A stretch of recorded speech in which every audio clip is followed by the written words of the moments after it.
women and carrying. Oh, it's Chris Avalon Unfiltered, bitch.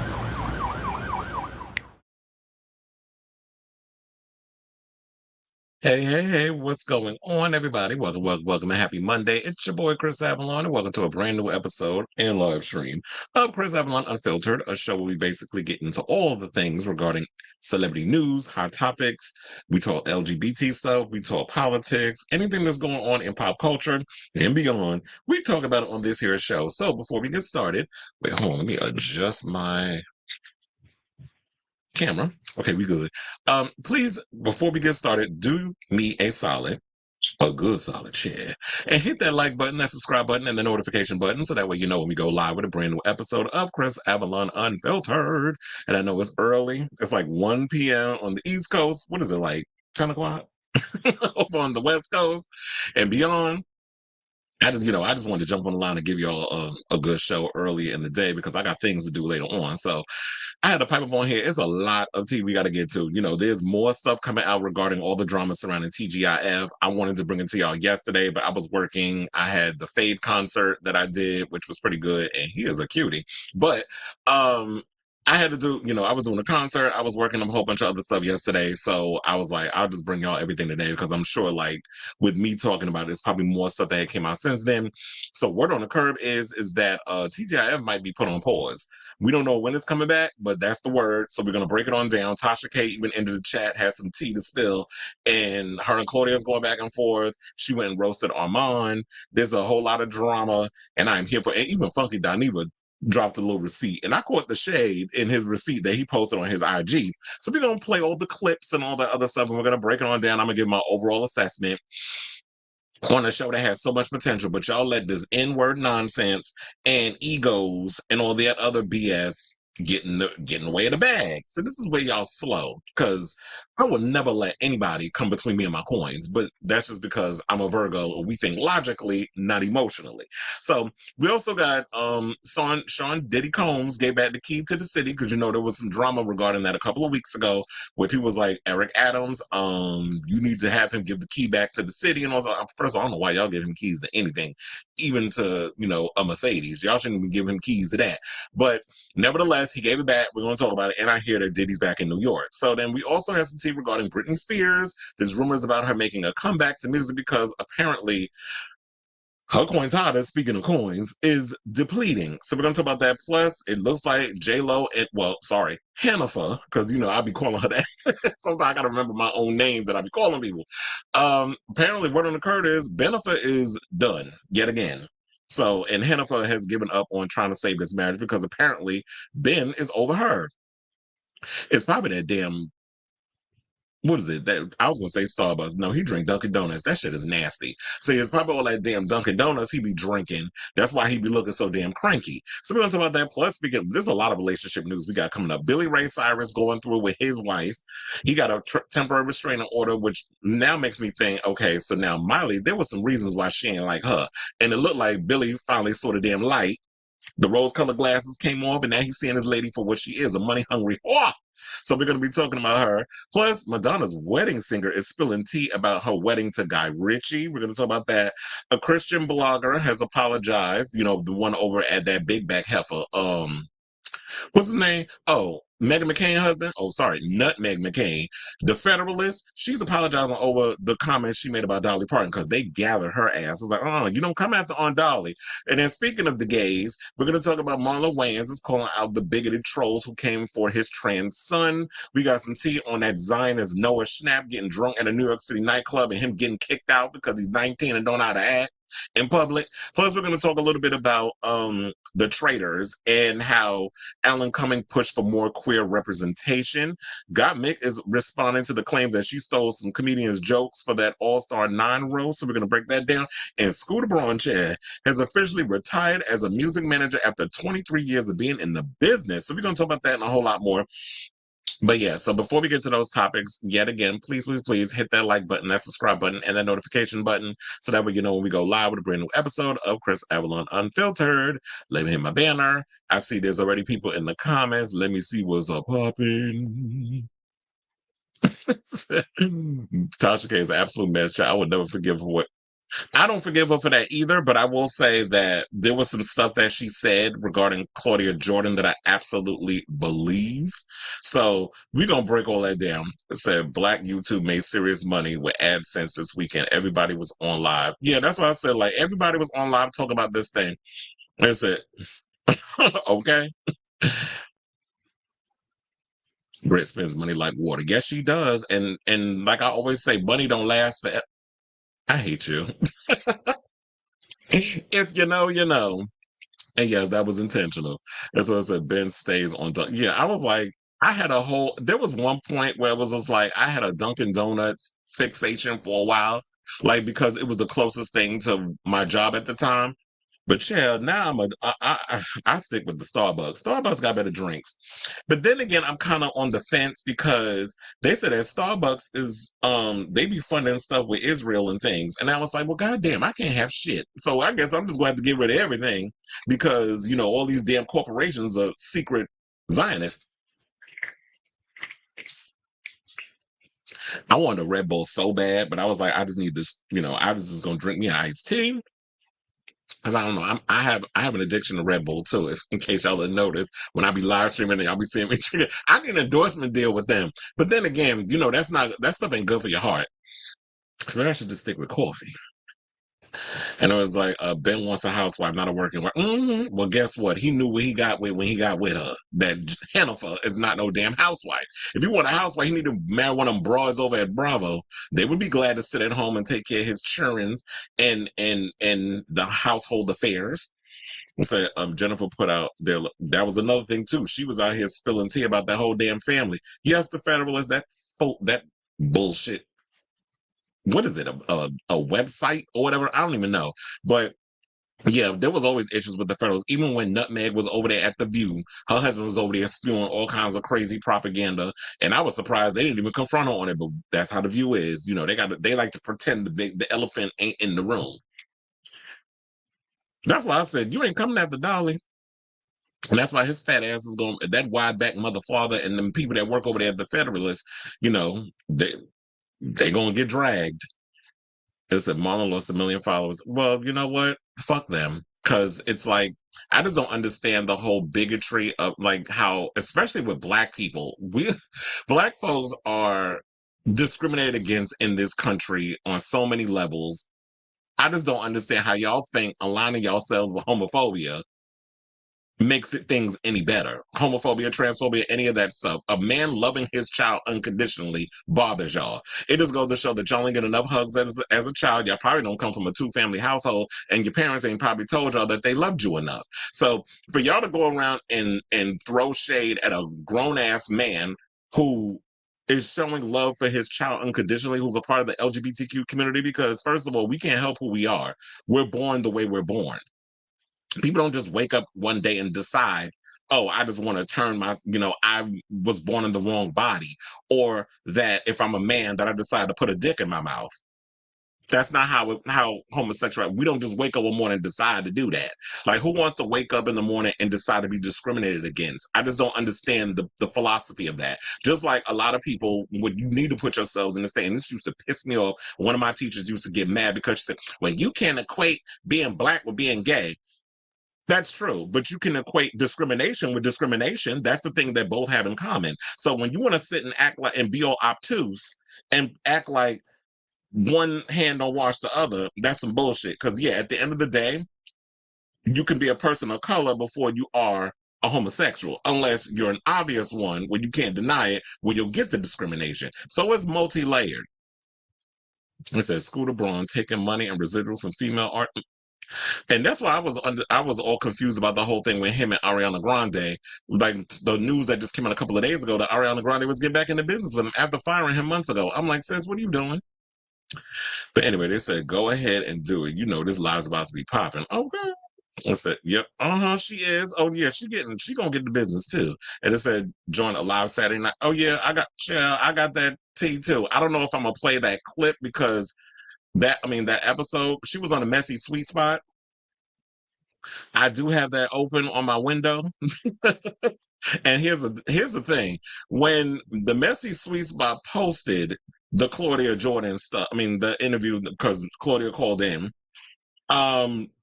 People was in the comments. They was not Team Claudia. They were not. But we'll get into all of that. I do want to play it, but here's the thing. That video is 30 minutes. What I'll probably do is, I was thinking I should probably just add all those clips and things in the link in the YouTube channel. So that way, if y'all want to watch all those clips and stuff, then y'all can. But yeah, that's gonna be a long one. I think the only one I'm gonna play is the Tasha K one that Funky Dineva posted on his Instagram. There's one that's on his Instagram and there's one I saw on Twitter. I think I'm gonna post the Twitter one because it has a better effect. Like I can pop it open and you get like a better situation visual of looking at it. So I think that's the one I'm gonna post. You know, I be thinking about y'all and the visuals and situation when I be doing this show. Cause I'm like, I don't want to just put up some measly little Instagram thing where y'all looking in the corner with the comments on the side. So, you know, I like to give y'all a whole situation. Is it? You say it's a Boston thing. In my opinion, he's about to retire. And just, well, he need to. And, you know, shout out to Matt Damon, whose son just graduated high school. I'm like, damn, y'all got old ass kids already. And like, these kids grow up quick. And it said, and no Leos on house. Okay. Let's say, oh, Tovlo and Mariah Carey and something new. First of all, you know what? I've been listening to this, and then we'll get into the show. I've been listening to this Pride playlist on Apple Music, and they play like a remix of one of Mariah Carey's songs from the Rainbow album, the 25th anniversary. So that came up in it. And first of all, shout out to Omar Apollo. He got a new damn song out. I was not expecting him to do a little electro pop number. I thought, because I always thought Omar Apollo was going to sort of be like very Frank Ocean with his music, but I do like the idea that he's jumping in the dance music space. So shout out to him. Look, the dance seemed like it's the ongoing thing because now Tovlo came out with an EP, which is good. And child, I gagged when I watched that music video and they had a guy eating another man's ass in that video. And I'm like, YouTube didn't cut that out? I was shocked it did. There was boobs and all kinds of stuff up in there. But Tovlo's never shied away from being sexual in her music, her videos, and all that other stuff. So I'm glad that they just put a restriction on it, which is what channels should do anyway. Just put a rating, a restriction that kids under a certain age can't watch things. Because I'll be damned if I can't say or watch something that I want to watch when I'm grown and shit got to get censored. So I said, actually, we as blacks who are gay can put black and gay together as far as absolutely, and that's one of the points that I've been trying to make. But I guess people who aren't gay that are black don't want to equate the two. But we see it because when we are part of both, we bring that up in regards of like it's about oppression. The main driving point is oppression. It has nothing to do with. But then black people get into that let's bash the gays and the trans and or any part of the LGBTQ community, because if I bash them, then them haters over there that be discriminated against us for being a person of color will leave us alone. But when they done with them trannies and faggots over there, who you think they coming after next? You know, I'm not biting my damn tongue. When they done with them over there, you don't think they gonna come back to y'all? Like, it don't just stop with one demographic. Like, let's not be slow. Which I'm not you, but I'm just saying. Because other times, when I be talking, it do be sounding like I just be going in. But as I said, UK does silver charts 100K for singles and 60K for albums. I keep suggesting the RIAA to do silver certifications, but they need to do something. But anyway, okay, so now 15 minutes into the show, let's get into this tea chair. So y'all already know, because we did the last episode, and shout out to all the big numbers I got on that last episode. I was like 4.5 hours. I was going to individually cut up the clips, but I was like, since the numbers has grown on that episode that I recently did, I said, I'm not cutting it up right now. I got the clips in my phone that I'm going to upload, but I said, I'm going to just let them numbers do what it do, and then I'll start doing the individual, situation. But anyway, let's get into the first topic, which is the latest on this whole TGIF thing. So y'all already know the tea that's been going on with TGIF. If y'all not, I'll give y'all a quick refresher. So they did a roast over on, well, they call it a roast. It wasn't no damn roast. First of all, that was a Venetian Blige shady ass read. That's what that was. That wasn't no damn roast. If y'all want to see a real roast, y'all need to watch the actual roast that they used to put on Comedy Central that you can probably find on Paramount Plus and one of them damn streaming services where Paramount Plus resides. Or you can just watch like the roast that we just had with Tom Brady, or Better yet, you can watch this past Friday episode, speaking of Paramount Plus, of RuPaul's Drag Race. They did a roast, and that shit was a cackle. We're going to get into that later on in the show because we got to talk about the Got Mick situation in regards to her stealing Nikki Glaze's jokes, which she didn't really deliver all that well for her own roastation situation. But anyway, so they did a little roast, whatever. Armand didn't sound like it was a roast. It sounded like it was some deep personal shit that was going on behind the scenes, some internal work stuff that they decided to make external, which put all of us in an awkward situation. Now we all been invited into the group chat. And now we bringing it down and talking about it. And I'm going to play all that clip just for shits and giggles because I need a cackle this morning. So we are going to play that clip again in case y'all didn't see it of Armand roasting How You Doing on the TGIF, which from what I've heard from a lot of people, they said that they removed the actual episode from, they said they removed the actual episode from the channel. So you can't see it, but the clips are still floating around. And that's why we here to remind y'all. Please hold. Everyone, I wrote it down. Gather round. It's roast time, okay? Today that we're celebrating our very own Al Reynolds' birthday. Al, you're a man of many talents, some of which include being messy, causing drama, and having a knack for making our workplace feel like a reality TV show. Al's got a unique ability to smile in your face, snap a picture, and go behind your back and talk about you to your coworker that he claims he hates. It's like he's got a PhD in two-faced study, okay? Due to Al's special relationship with management and his hypersensitivity, we are not allowed to talk about his failed marriage. So even though he's brought it up many times, I'll steer clear of that topic to keep my job. Now, but wait, there's more. Al fancies himself as the facts guy, but somehow he never seems to get the actual facts right. He's also a talk show host who's supposed to have all the strong opinion, but the guy can't form a thought without his notes. Seriously. I've seen grocery store lists with more spontaneous insight. And let's not forget his legendary struggle with names and words. Al, it's successful, not successful. It's like watching a toddler trying to pronounce spaghetti. Oh, and how could I forget Al's clout chasing antics? He's got all these celebrities friends, but the best part, none of these celebrities actually know they're supposed to be friends with him. And as if that wasn't enough, Al is currently on a mission to get our talk show canceled. His nasty, childish, slightly jealous attitude is working overtime to torpedo our show. It's like he's auditioning for a soap opera villain role. But despite all the chaos, let's not forget it's your birthday, Al. Okay? Not soap opera villain role, Chad. And you know what? Shout out to me hitting the right button because look at that face. This is giving me very much when Sheree looked at Nene and when she struck a nerve with Nene, she's like, fix that face. Remember that from the Real Housewives of Atlanta? That's what How You Doing is giving me right now. Now, after this, and I don't have the clip, but we don't need to hear that part again.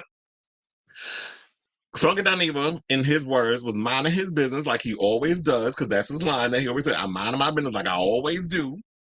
Was in the middle of doing his own show, because here's the thing, and I noticed a lot of people did not point this out. When Funky Dineva went and left TGIF due to pay discrepancies or whatever the case was, because he said they wasn't paying him his worth and all this other stuff, because, they went from doing 2 shows a week, I believe, to like 5 days a week, and which I always thought at that point, y'all should just change the name of the damn show. You can't do a daily show and call it TGIF. They ain't 7 Fridays in a damn week. There's only 1. So they should have just changed the name, but I guess because they wanted to keep the T in there, because T is associated with us, how you doings? The gays. We came up with the word tea, shade, reading, all of those things. All the things that a lot of you black women and all you people, that like to use, even though y'all talk about y'all don't want to F with us, because I'm going to get into what Tasha K said when she used that F word when she was bringing that thing up. But y'all love using our phrases and our words and things until we rub y'all the wrong way. Then we all kinds of F words, sissies and punks and bitches. But we got names for you bitches too. But anyway, not to get into any of that. So Al went, and I don't know how he didn't know, but because we all knew this. And this is the thing that people need to realize. Funky Dineva purposely started doing his show at the same time as TGIF because he had beef and smoke with them over there, which is why I find it funny that Claudia went and was talking about, I don't have no smoke. She went and did a live right after, shortly after all this stuff started blowing up. She did a live. supposed to be hanging out with her friends, but she had time to get on the phone and start trying to dispel whatever. Nobody was buying it, and neither am I, including myself.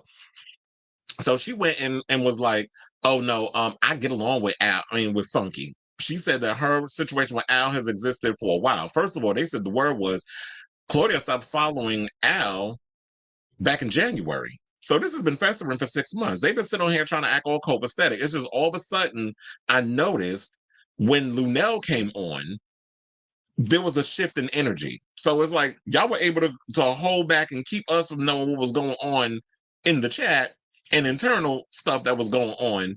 But for some reason, that day when Lunel came on, all of a sudden everybody had batteries in their back and they were just throwing the shade. But then it really hit the head when they did the roast, which it seemed to me was like, yeah, y'all hit. I don't remember if they gave Claudia a roast or whatever. I can't remember that far, but I don't even know when the hell her damn birthday is, nor do I give a shit. But all I remember was when they did the Armand one, it was a softball. Wasn't really no real daggers being thrown. And Al, you ain't no damn innocent. Because Al would go in and everybody would say that he would be very condescending towards Armand. So that could have been a part of why Armand was feeling the way he was feeling and put a little extra stank on them reads. Because Al went and, every time that Armand would say something, Al would kind of like be very combative. He would always kind of be condescending. He would talk down to him like, "Oh yeah, young man, you don't know what you're talking about." But let's be clear. There were times when Armand, it didn't seem like he was doing his homework. Now, when you do these type of panel shows, you have to be well-versed in a plethora of topics. You can't just come on and do what he is good at. And I said this in the beginning, long before Tasha K says it in his upcoming clip that I'm going to play on, which is Armand's strength is talking about rap beefs with females. That's all he's good at doing over there on his show. That's why I had to stop watching him, because it was just like, you clearly have no versatility when it comes to talking about things. When you do a show, like particularly when I put my show together, I'll use me as an example. And one of the things I've always taken from that I've always felt that I've taken pride in and I'm strong with, I can talk about anything. I can talk about politics. I can talk about celebrity news and gossip. I can talk about beefs. I can talk about a plethora of things. I can even talk about sexual relationships and stuff, which I do bring relationship stuff on here at times. You have to be well versed in the topics. And if you're not, at least take the time to Google schmoogle and do your research, because it's a 5-day-a-week show. And you know what they're going to bring on the show. It's like, it's no different than when you watch shows like The View and all these other things. These women have to sit and do, research. One being Sunny Hostin, she over researches because she a bookworm. But for the most part, when you do these type of shows, you really have to be well versed in a plethora of topics that you talk about. And Armand just seemed like he wasn't giving that. And then on top of that, they even gave him his segment. And I remember a couple of months, what was it, maybe a month ago, Al got mad because Armand got a separate his little segment before he did. And he's like, "Oh, you just coming in and you get a segment." And that was a segment with his friend, which is talking about rap girl shit, which I would fast forward because I didn't care. It was always about the same broads. It was always about Nicki Minaj, Cardi B, Meg Thee Stallion, Glorilla. It's like, girl, you don't know no other rappers? But that's the sissies, and they only like to focus on female rap. Me, I grew up just listening to all kinds of rap. I can talk male, I can talk female, but I guess it's more entertaining because the women tend to go at it, and we have this fixation on women always going at it with each other. So we're going to talk about that because it's dramatic, it's drama, and it brings in the views. So I say all that to say, and then Al went on and called Funky Dinevah's show to my, he don't give a F, watch the episode, all this other stuff, that there was some drama that was going on and those other stuff, and they was going in on him. And then I saw on social media, people was posting comments. They set Al up all week.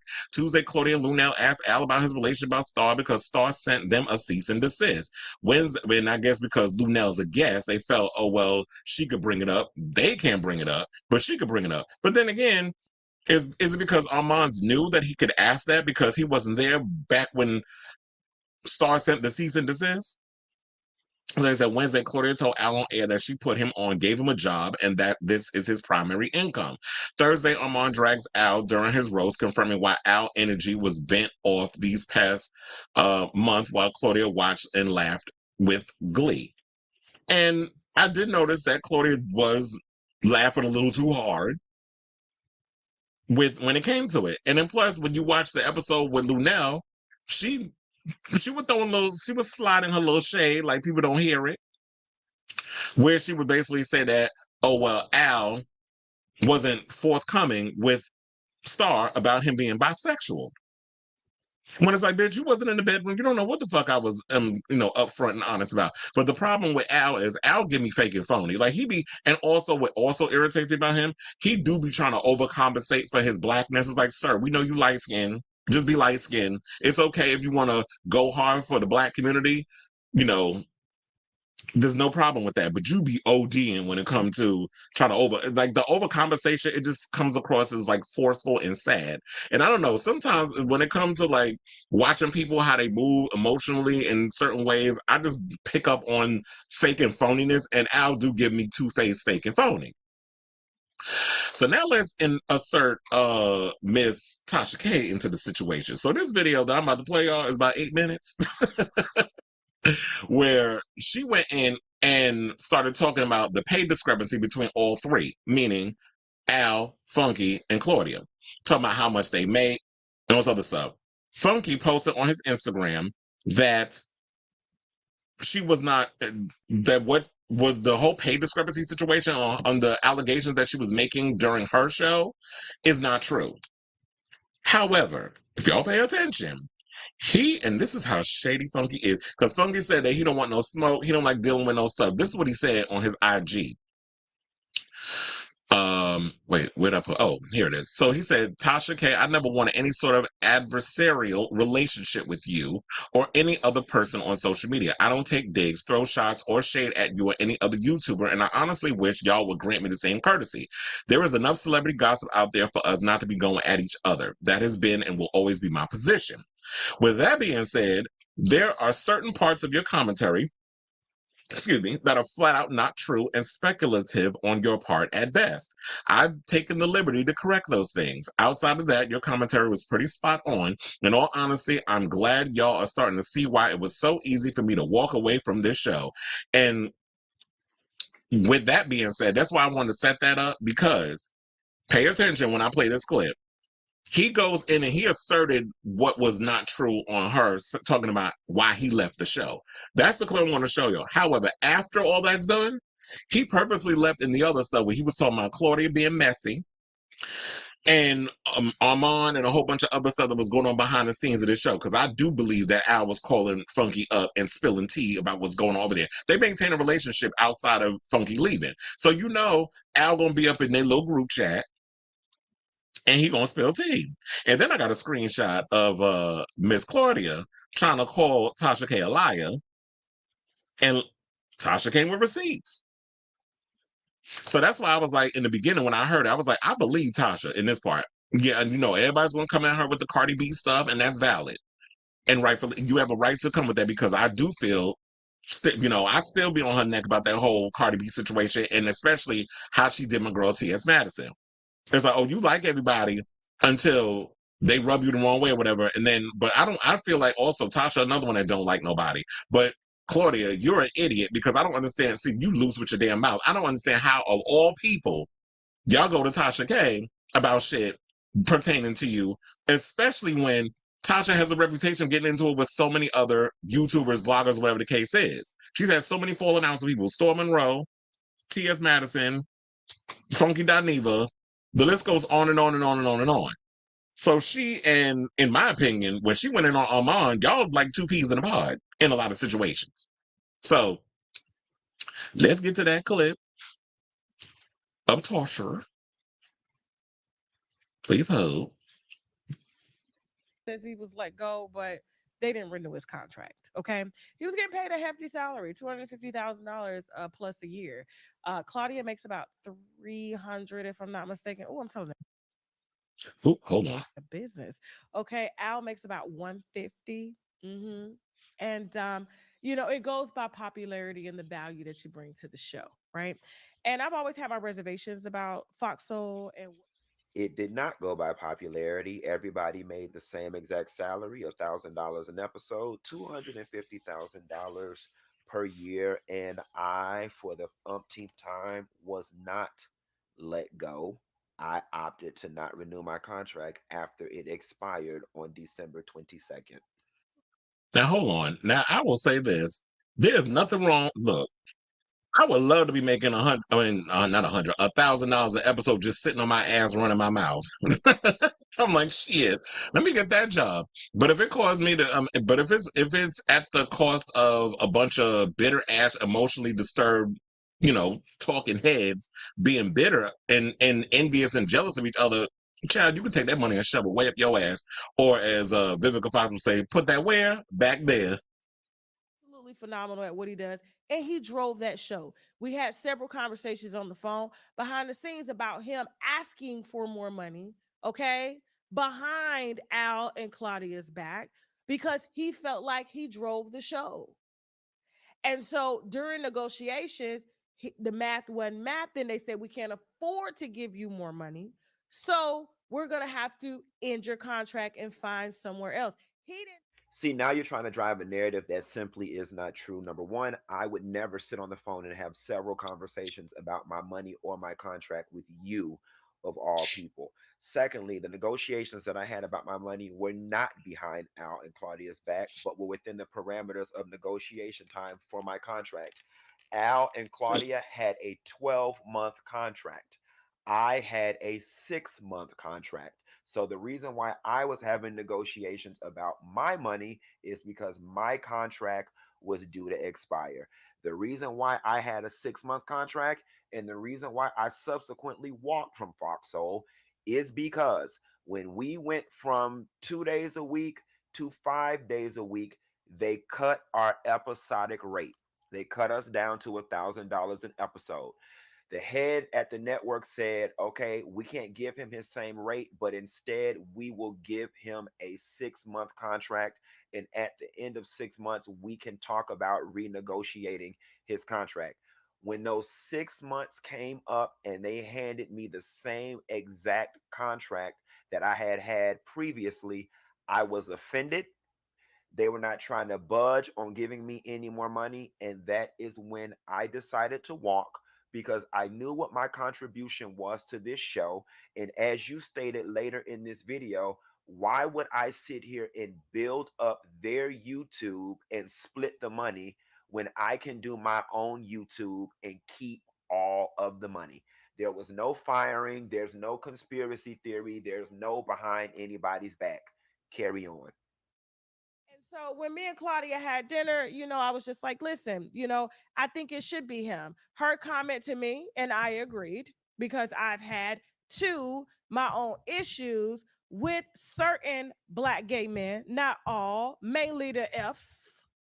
So yeah, I gotta pause it there. So what she was talking about, because she said with him, she's saying what Tasha K has said is that she recommended, even though they had their issues, where the case was that, she mentored Armand, same way she mentored Storm Monroe, but then according to Armand, she was trying to stir up some things between them two, and it was a whole bunch of drama and those other mess. And then she basically said that even though she mentored him, she did recommend him to be on the show. So she basically saying she put him on.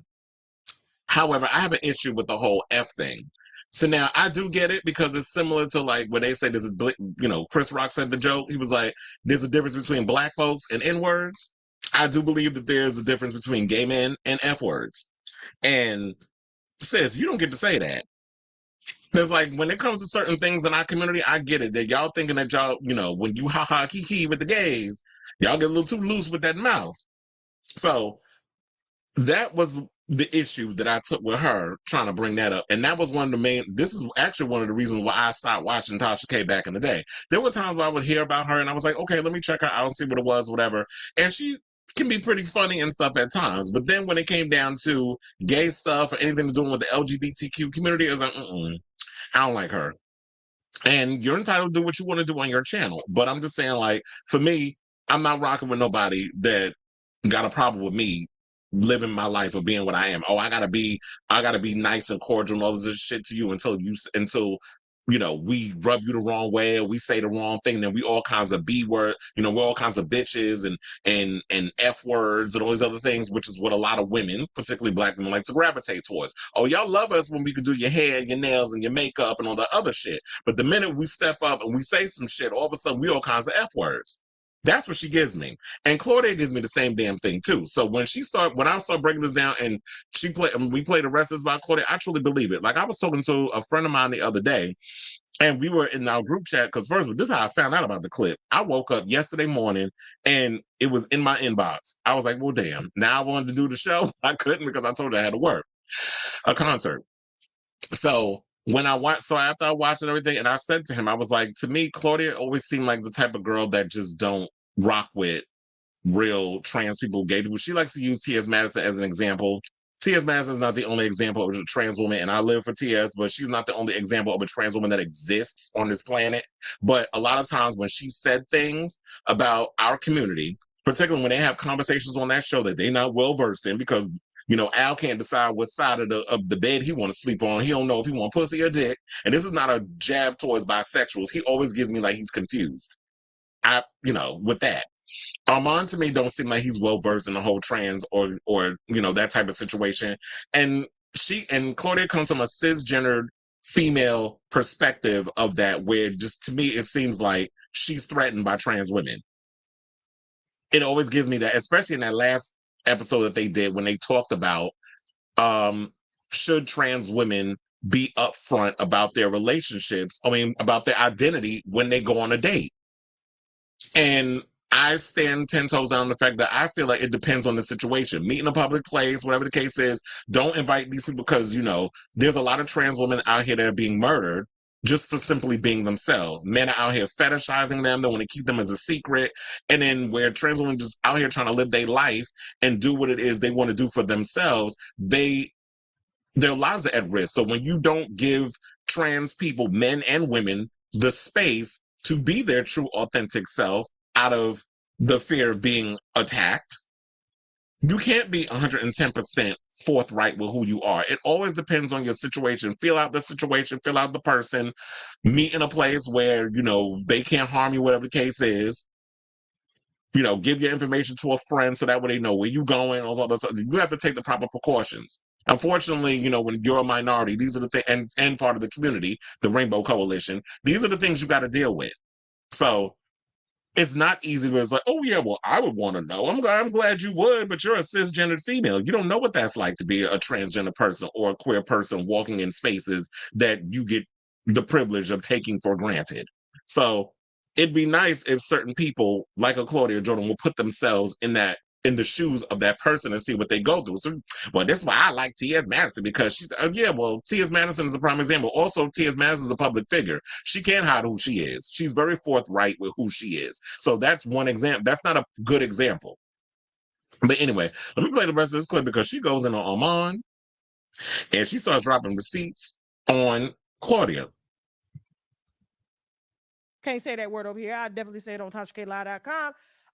It gets too messy. And so she was already irritated with Funky because they were going back and forth. And then she was irritated with Al. And she's like, I really don't want no more gay boys. I'm just done. I really want a heterosexual person. Down. Now, here's what has been going on. Claudia don't like Al. She personally told me. Claudia don't like Funky. She was tired of working with gay boys, specifically Fs.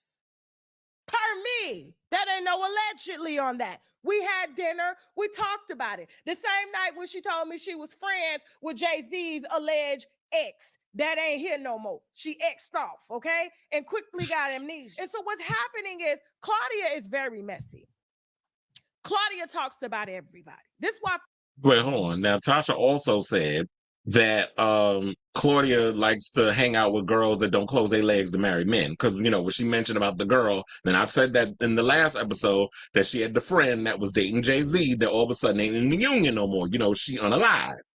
And the word on the street is Jay-Z may have had something to do with it.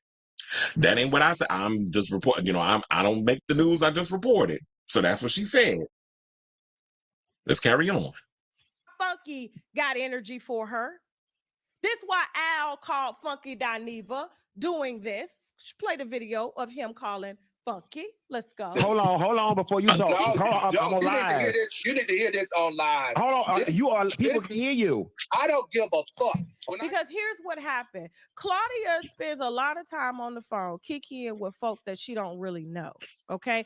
And Armand is an easy target. You tell him something, he's going to take it in because he's an energy absorber, right? Okay. An energy absorber and a Gemini.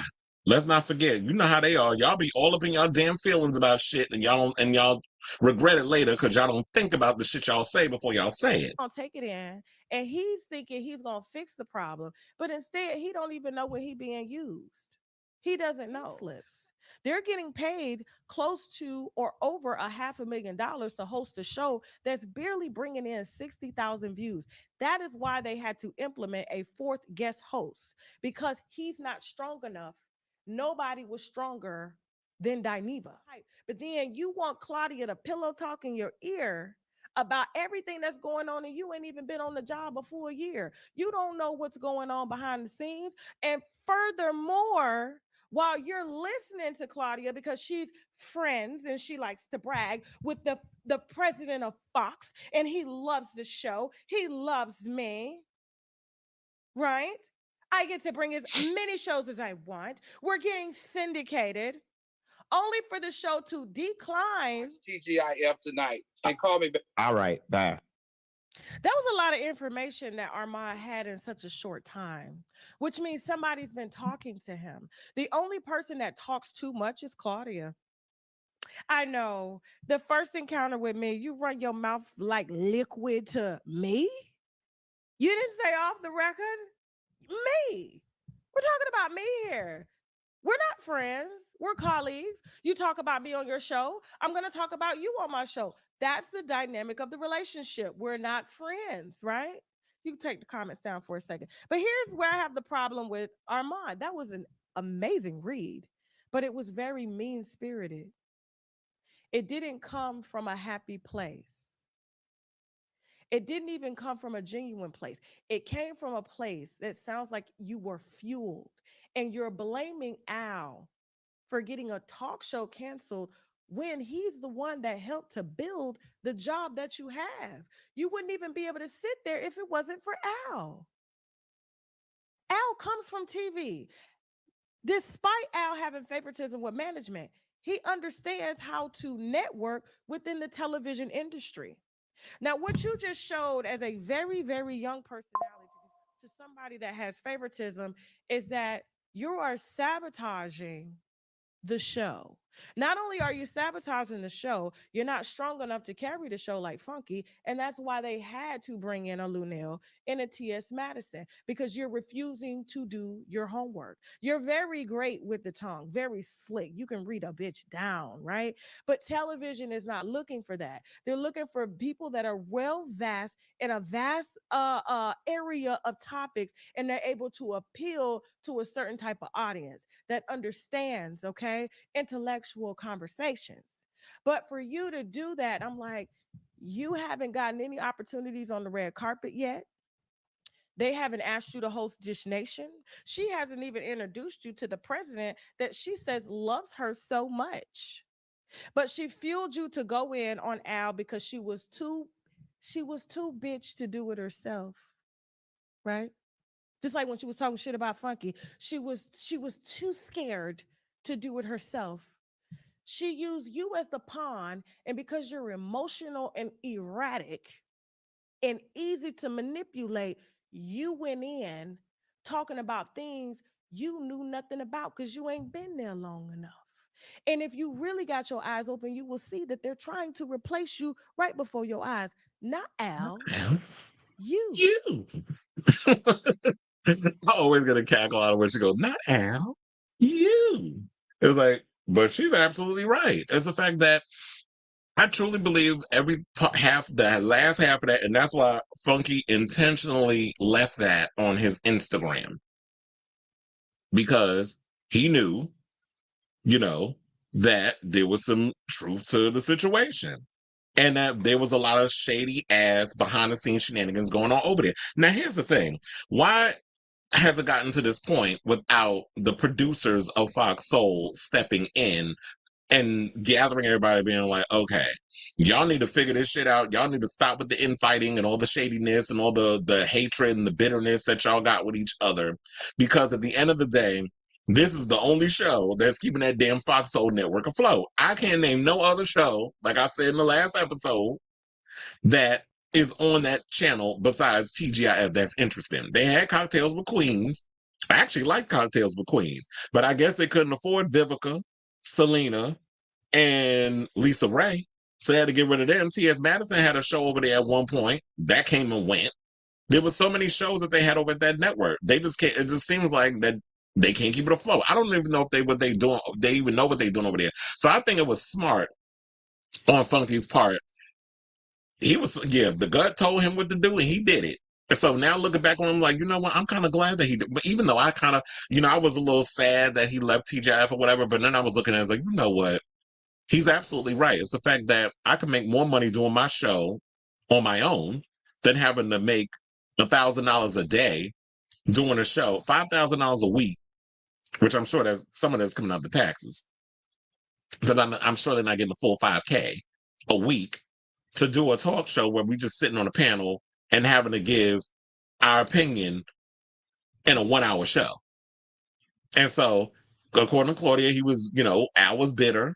He was doing a lot of shady shit behind the scenes. He's in favor with production or whatever the case is. But here's the thing: if Claudia is cool with the president of Fox Soul and all this other stuff, then how is it that Al seems to be getting away with more stuff than she do? Like, I would think if you good friends with the president of Fox Soul, that you would have more clout than he does. So something ain't adding up.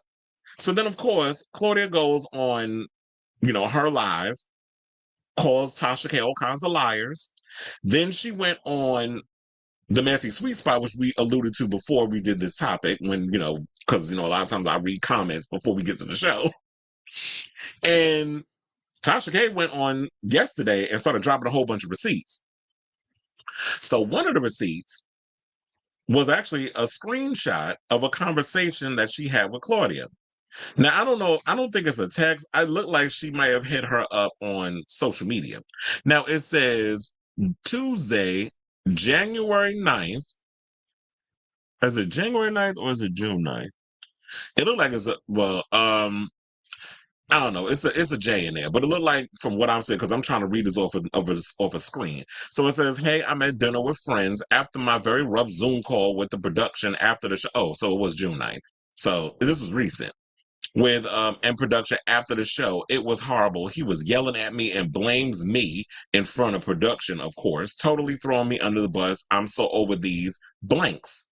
So clearly, from what I'm reading, Claudia dropped the F word, but didn't say it. She put the blank apostrophe S. So I know she ain't saying niggas, because, people already got trepidations about her being biracial. So I know that ain't the word she using. So, of course, she gonna say the F word, because it's easy for that to come out her mouth than the other word, because people will drag her on social media. It's easy to call somebody a faggot than a nigga, because Black Twitter will drag her to the ends of the earth by her roots. And so then Tasha K puts who with 3 question marks. Then she writes, "Al is super ridiculous." Then Tasha writes, "Jesus." Claudia writes, "Super ugly, no good deed goes unpunished." Tasha writes, "You free?" And then Claudia, who, this is why I got to side eye her, she said, "Just rapping with Flame." So she's hanging out with Flame Monroe, another pick me from the trans community. Those are the type of trans she like to hang out with. And she wrote, "We can chat tomorrow. My eyes are closing." So you hit up Tasha K with all this information, knowing full on well how Tasha is. And that's the thing where people say that she likes to throw her rock and hide her hand. So to hit up certain people knowing full on well they're going to carry that bone, and you thought Tasha was going to be slow like Armand is. When Tasha's like, "You know what, I'm going to say this for a rainy day. I'm not going to just come out the gate with the bullet. I'm going to keep the bullet in the chamber." Simply similar to what Funky said when he threatened her. I was like, "Bitch, don't try me." Back when, the heat, situation was still hot, and Funky went and left, and they were going at it. And that was the last time we talked about it on this show, where Al was caught in the middle. Funky and Claudia were going at it on social media in a subtle little way. And Funky would go on his live and he was literally like, I don't care what's going on with them people over there, because people was in his comments during the live talking about the numbers over at TGIF versus his numbers. And he's like, I don't care about what's going on with them people over there, but of course, Al was on the low, spilling tea to Funky behind the scenes. I truly believe that. And so Claudia was looking, because I guess our mom wasn't enough. She went over to Tasha and was telling her stuff. Now, y'all know Tasha's reputation. If she hears some tea, she gonna spill it. Why would you tell her that? So clearly, Claudia had been knocked upside the head too many damn times, probably from that man that used to beat her ass back in the day. That's probably why, maybe she ain't think the shit through. But this your karma, because if you're gonna put some stuff out there for people to spill, knowing full on well how Tasha is, don't be shocked when she come and tell your shit out in the street and then provide receipts, especially if it's in a damn text. But then I would have said you would have called her, but no, these days people is clever. They be recording calls. But let me record this shit. So if she tried to call me a damn lie, I'm gonna keep it in the phone. Because I would. One thing you're not gonna call me is a damn liar. So while we do drag Tasha about the whole stuff regarding Cardi B, I do believe her on all this stuff.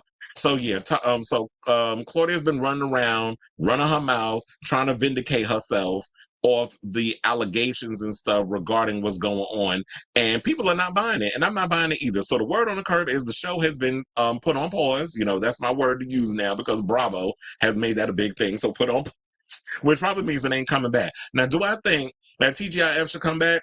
I feel like all good things come to an end. Once Funky left, the show ain't been the same. Al still looked like he was bored out of his mind, didn't really want to be there. Claudia has said in a recent interview, I think on a Messy Sweet Spot, she said that, she has other things, she has other aspirations. This is not the only thing that she wants to do. She could do her little reality shows, she could do her little Tubi movies, she could also dabble in politics. So if that's what she want to do, and also try to find a way to build her own channel, I don't know if people gonna care enough, because quiet as it's kept, the only reason why I watched TGI was because Funky Dineva was joining it, because I was a Funky fan, especially back in the day we used to wear the wigs and all this stuff and talk about the housewives and all that other mess. So that was the only reason why I watched the show. I ain't care about how you doing. The only thing I know about him was that he was sexually fluid, and he went mad at old big back bitch Star Jones. That was the only reason why I got into with him being a part of that. And Claudia Jordan, I knew her because she was the one that was closest to dragging Nene Leakes by her non-existent edges. So that was the only reason why I knew of that whole dynamic, but for the most part, I was there with Funky. So I say all this because I feel like, I don't want to spend 2 hours talking about this, but this is all the tea that's come out now. Everybody's going back and forth in the whole situation. I feel like there needs to be an eternal meeting, not on no damn Zoom call. It needs to be in person, because it seemed like if Al up in there, I don't give a fuck, like he did with, said that with his whole damn chest, just like that whole roast and gag that, it wasn't even a roast. I'm not even going to call it a roast no more. That long ass, shady ass read that Armand gave. I feel like there needs to be a way that y'all need to come collectively and have the conversation, because y'all letting feelings get in the way of y'all money when, first of all, shout out to RuPaul, because he said feelings are not facts. And that's true. They're not.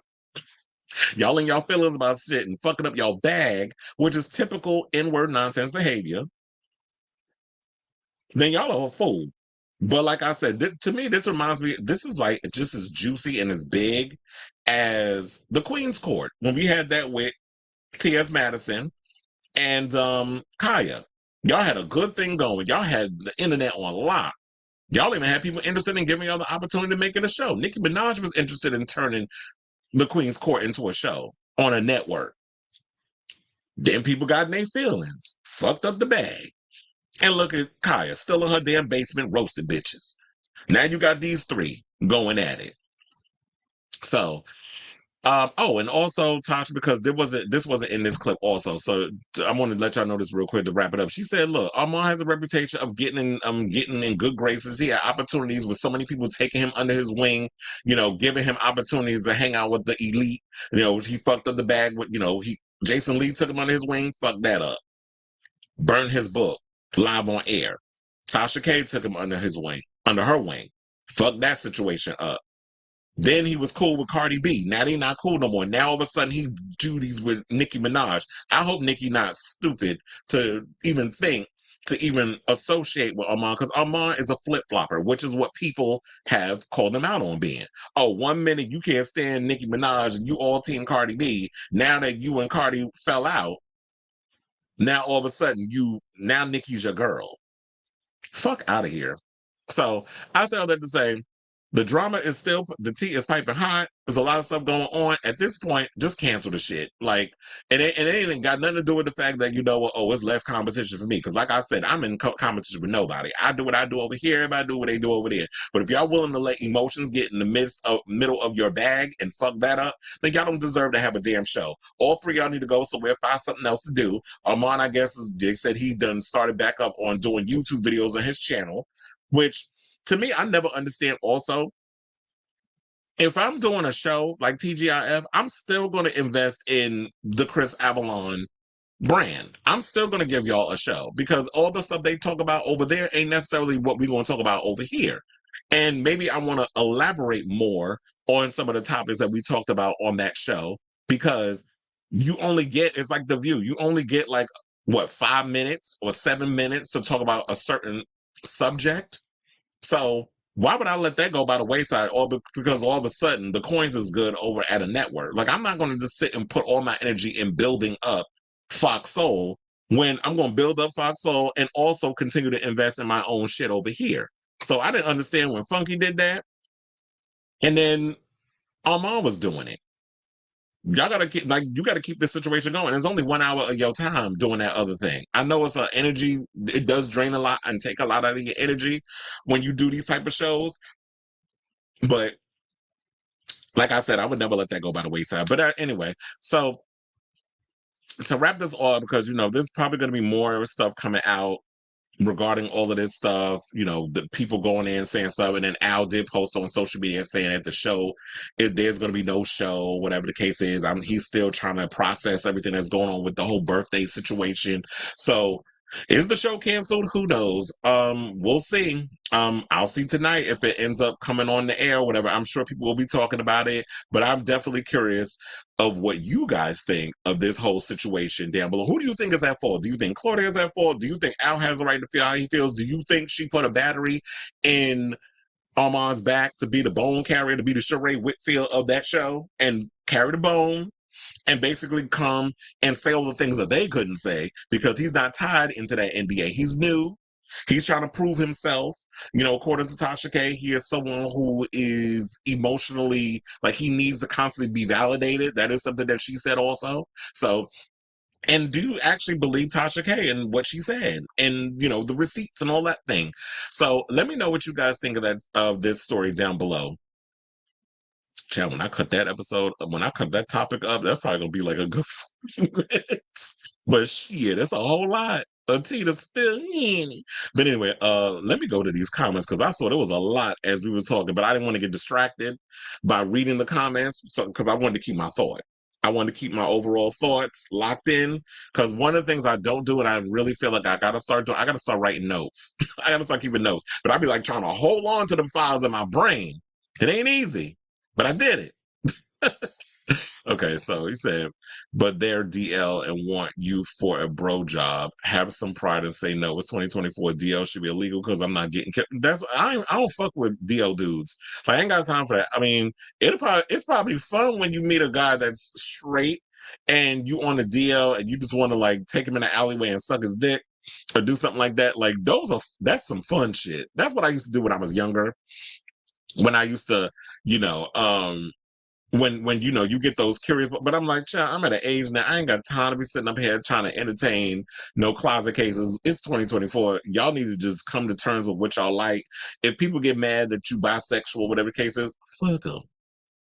They said that was a good episode. Your analytics are picking up. Your lives are so good. You bring the tea with organization. Well, thank you. I appreciate it because child, I be working hard on it. Yeah. Yeah, I definitely need these analytics to pick up because look, this has been a long time coming. At first, and I will say this, back in the day, I felt like I wasn't the reason why I feel like a lot of stuff is happening now for me because I'm in a place where I'm ready for the accolades and all that other stuff. Like, I've had people who have been trying to, my friend Daniel RDC has been trying for the longest to get me to do live shows from Red Eye in New York. But I'm still trying to figure out how I want to do that. Like, I feel like, I don't know if I want to sit up there and be Wendy Williams and do it, even though I feel like I could, but I feel like that segment will be something where it's good to have like a co-host and I can kind of go back and forth like a tennis match with. So there's some things I'm thinking about. I definitely need a manager. I spoke to my publicist the other day because she said she had some tea to tell me about Amber Rose, but she got to tell bitch, you need to call me. Oh wait, let me not say that because I love you, Shayna girl, but it's like she got to call me and let me know what the tea is. So, but yeah, so I feel like now I'm ready for the accolades and all the other stuff to come in. But I definitely appreciate your comment because back in the day, I don't think I was ready. I was just always trying to be hesitant and push away that whole fame thing. But now I feel like I'm at a place where I know how to navigate in these spaces. And now it's like people say shit to me, I don't give a fuck. Back then it would affect me. Now it's just like, I'd be ready to cuss somebody out. And I have my haters that be in the comments. Wait, what happened? They said we having trouble streaming to X. This may be an issue on. Oh, so there's an issue. Well, look, y'all fix that. We gonna continue with the live because apparently X is there's an issue over there on X. But look, we still on YouTube and Facebook and Twitch, so we good over here. That's at the look on Al's face. That's why I paused it, particularly at that face. When it broke, because I was like, I wanted to see that. It was like, fix your face, in the words of Sheree Whitfield to Nene Leakes. So Armand brought up, he was being messy. I truly believe he was being messy. And yeah, it's cute or whatever to do the roast and gags, but at a certain point, it's like, you have to maintain your professionalism.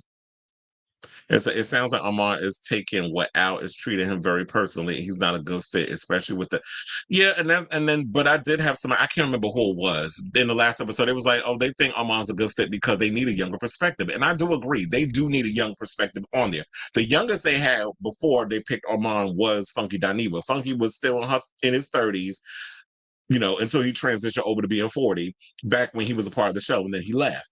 But Armand is like, what, 36? So they definitely need a perspective with it because the other two is in their 50s. So I do agree that they need a younger perspective. But if you're going to have a young perspective over there, you need somebody who is able to talk about everything. Your only source of knowledge can't be just talking about female rappers beefing with each other.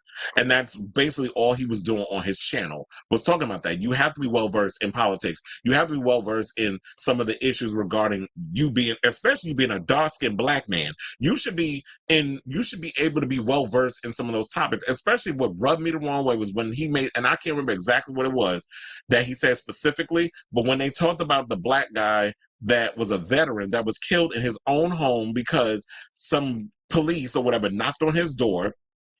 He ain't know who it was, so he grabbed his gun, and he's licensed to carry because I believe it's Florida, or it might have been Texas, one of them dancing, but I think it's Florida. He went to the door, opened it, and the police opened fire on him and killed him in his own house. Now he's licensed to carry the gun.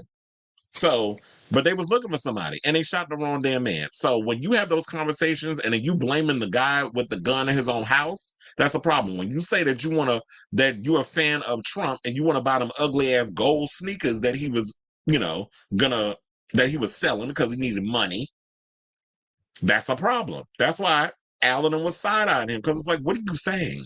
You sound like a fool. You sound like them very Negroes that's going to run out there and vote for Trump. Like, don't get me wrong, I don't like Biden either, but I ain't voting for no damn Trump. And I voted for him. I voted for Biden. But then when you start seeing the shit that's going on, especially how he's been treating, the Palestinians and all that other stuff that's been coming out as of late. And now all of a sudden everybody's waking up in the Matrix talking about that, yeah, it's a genocide. Where the fuck y'all been since October?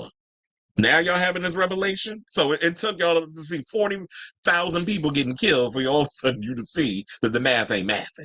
Really? Get off my line. And it's probably because people out here getting blocked. That whole blockation situation is going on with the celebrities because y'all not standing up for for a ceasefire.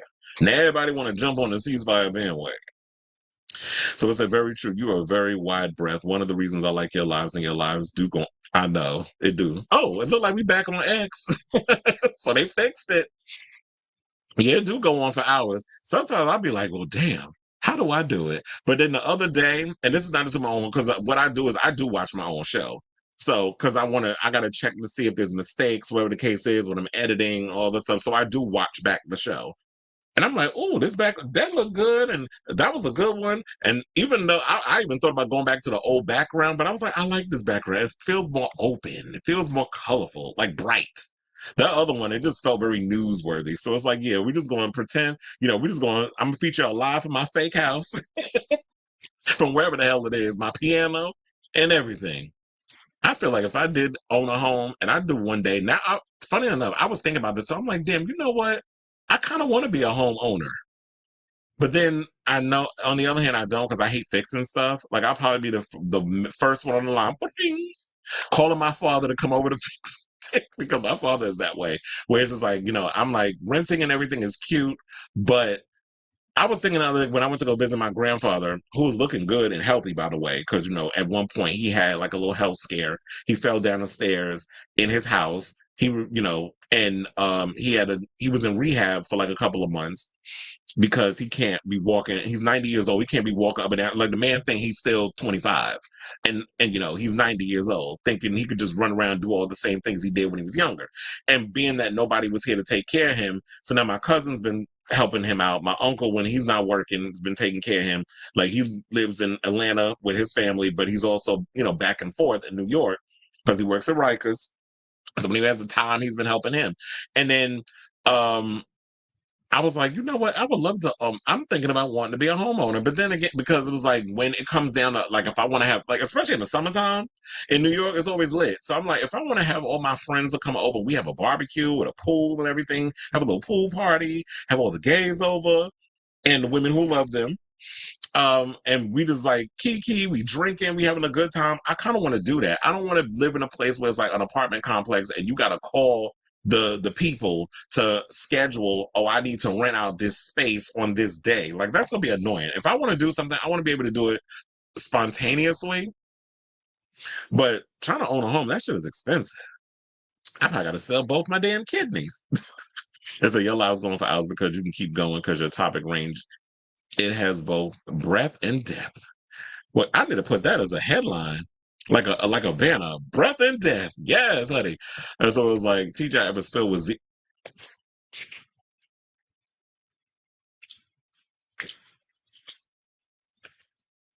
damn, if I had some tea, I'd be sipping it. That's it. So I had to settle for water. It's a shell. Exactly. Does it? You said it's Al Reynolds says Star Jones' ex-husband. I mean, yeah, but who is he outside of that? And then that's why I was kind of baffled when Tasha K was like, Al comes from TV. Does he? Because I don't know him outside of being Star Jones' husband. I ain't never seen him do no TV stuff. I do feel like because, they was all at Cynthia Bailey party and Claudia came with an idea, she may have given him TV opportunities. I mean, if he has done TV, let me know. Because I don't recall seeing Al on no space that I was watching that would be television stuff wise. Like, I would see Claudia and stuff, and I always follow Funky. And Funky's been doing this for almost 15 years, being in the YouTube space. So I don't recall seeing Al in anything from television. So I don't know where they got that tea from.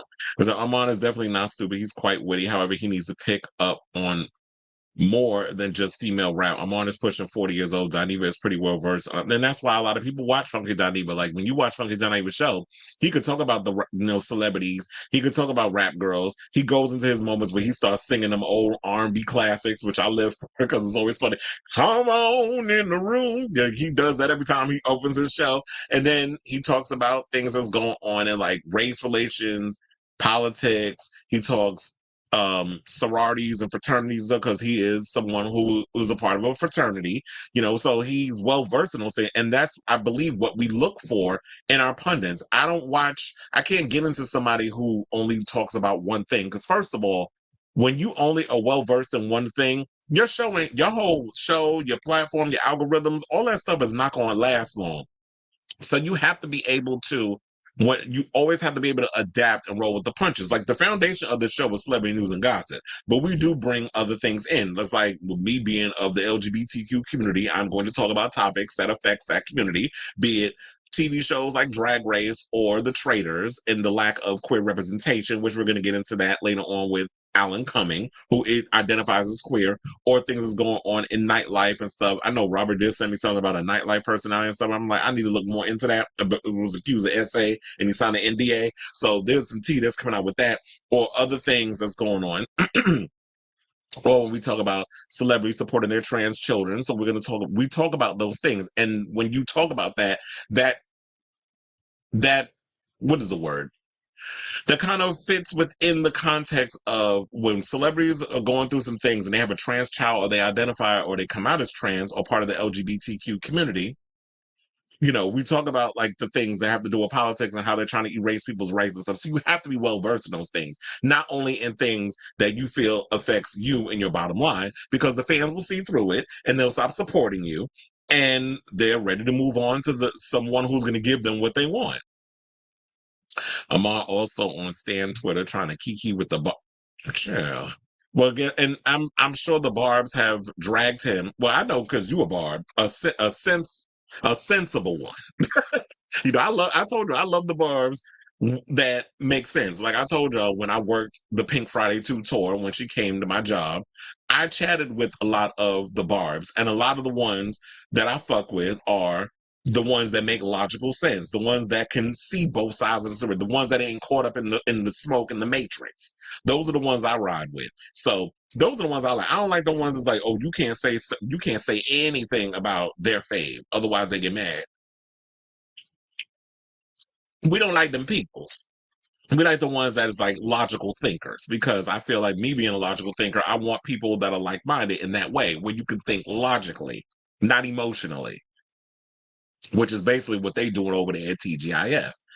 And it said that Onyx, it reminds me of when he was trying to get to Cardi, but Cardi knew Jason Lee had a bigger platform than everybody knows. Armand only has a couple. Well, Armand and Cardi were cordial. They got along, but I don't know. I don't even know what happened. Like all of a sudden, I remember hearing one day that he and Cardi just wasn't messing with each other, and I don't know why. I think I don't know. Did it have anything to do with it? You know, because here's the thing: when it comes to people, like if I'm cool with a certain celebrity, if I'm like, I'll use for example, if I'm friends with Cardi and we kiki and everything, but there's a story that comes out about her, or when I'm saying that, sis, you taking too damn long to release this sophomore album. Molly was good. Like if it gets to a certain like we have to have that conversation. And as a friend, I'm the type of person that good, bad, or indifferent, you got to hear it. Certain things. I'm not just going to sit and sugarcoat and kiss your behind. Now, if that's the type of friendship you want, then I can't be friends with you. But if you're in this is why I'm like, also, this is why I've always adapted a mentality like Wendy Williams. I can't be friends with celebrities. Or Miley Cyrus. Miley Cyrus recently said that too. She was like, I can't be friends with, like, she has no celebrity friends because she says she's not comfortable in those spaces. She said the closest person that she's come to that's like a good friend of hers is Beyonce. Like her and Beyonce are good. Other than that, like a lot of these celebrities, the way y'all move and the way y'all be acting, she can't be friends with people like that. So, I can't see Nikki trying to be because Nikki's the type of person. What is she, a Sagittarius? You know, they see through the bullshit, and it's like, okay, you trying to be cute and everything with me now. Geminis, y'all get bipolar disorder. So it's like I can't. No shade. I'm just saying. I mean, look at Kanye. She don't know. You know, his brain just be all over the place every 5 seconds. So I'm sure she sees through the BS. Yes, I heard about Scooter Braun retirement. It's actually one of the topics on today's show, because Robert sent that to me. He was like, one last thing for the I just found a fun. Wait, hold on. Let me tell you what exactly he said, because I cackled. He was like, last minute submission before a deadline. I'm like this is like he's submitting a topic for a report, which I did. Katy Perry has a new damn song coming out. That's what I just saw too. To my woman's world. Is it a remake of the Cher song? It's coming out on July 11th, and the video is July 12th. First of all, if Katy Perry was smart, she would release the video and the song at the same damn time. That's what everybody else do. But I guess you want everybody to get into the song before we get into the video. Okay, girl. Now she's trying to be Cher. Okay, niece. Okay, so Jason Lee is worse, in my opinion. Hollywood, not Untucked, or whatever, in his last place on the list of big social media blogs. Is it? Well, you want to know something? I don't know if I'm gonna take your word for it, because here's the thing: I don't go on Hollywood Unlocked. I don't get a lot of my information. But like, if there was any Black blogs that I constantly get information and feeds from that y'all seen that I reference on the show a lot, even though sometimes I find y'all a little problematic when y'all talk about the LGBT stuff over there, even though Kyle's all homosexual. Because we've seen the videos of him online where somebody posted RP Revenge P about him, where he was going in on that meat. Mamas know how to take it to the throat. She is a throat goat, or at least she up there with probably EJ on Demon Time, who y'all know got into it recently with my friend Nico Aesthetics. But that's a whole nother conversation for a whole nother day. So, yeah. So besides that, the Neighborhood Talk to me is like one of the top go-to blogs. I feel like the Neighborhood Talk, I don't fuck with the Shade Room, even though I do see stuff with them every now and again. And the Jasmine brand usually has stuff. And B. Scott has stuff too. But yeah, I don't know anybody that really be referencing Hollywood Unlocked. And also, I don't really be seeing Jason Lee doing celebrity news and gossip and hot topics. I mean, I don't follow him, so I don't know. But normally, I would think that when I'm on YouTube just going through stuff on the channel, that there would be him there with all, there would be at least a recommendation. See, now that I'm talking about it, the damn algorithm gonna pick up and watch when I go on YouTube later, a damn Jason Lee video gonna pop. Because that always happens. I'll say a name and all of a sudden the shit pop up on social media. Oh, wait. Let me read that last part. I definitely feel like because you got them baby pics. Yeah, somebody was saying, like, okay, so what does Jason Lee have on Rihanna that she got, that he was able to post that pictures of her with the kids at ASAP? So I was wondering that too. It said Jason Lee was trying to run for office in California. Ain't nobody voting for her. His karma for what he did. Like nobody is voting. Who is voting for Lipo Lee? Nobody. They said RFK Jr. is on the Young Turks tonight. Oh no. First of all, his voice literally sounds like he swallowed a scrub bud. Like I'm not listening to what he has to say. That voice is gone off of my old Turks. That's what he sounds like. Thoughts on people making fun of Rob? Oh yeah, that whole tea that came out about the whole Rob Carter. I thought about talking about that, but I was like, I still don't care. But I think it was because also at 68, Pimp Mama Chris told me she want to have another damn baby, and Malika Hawk saying like, "Oh, you can be my surrogate, girl. Go somewhere with that foolishness." Girl, your eggs is powdered. You already said that you struggled to have Kendall and Kylie.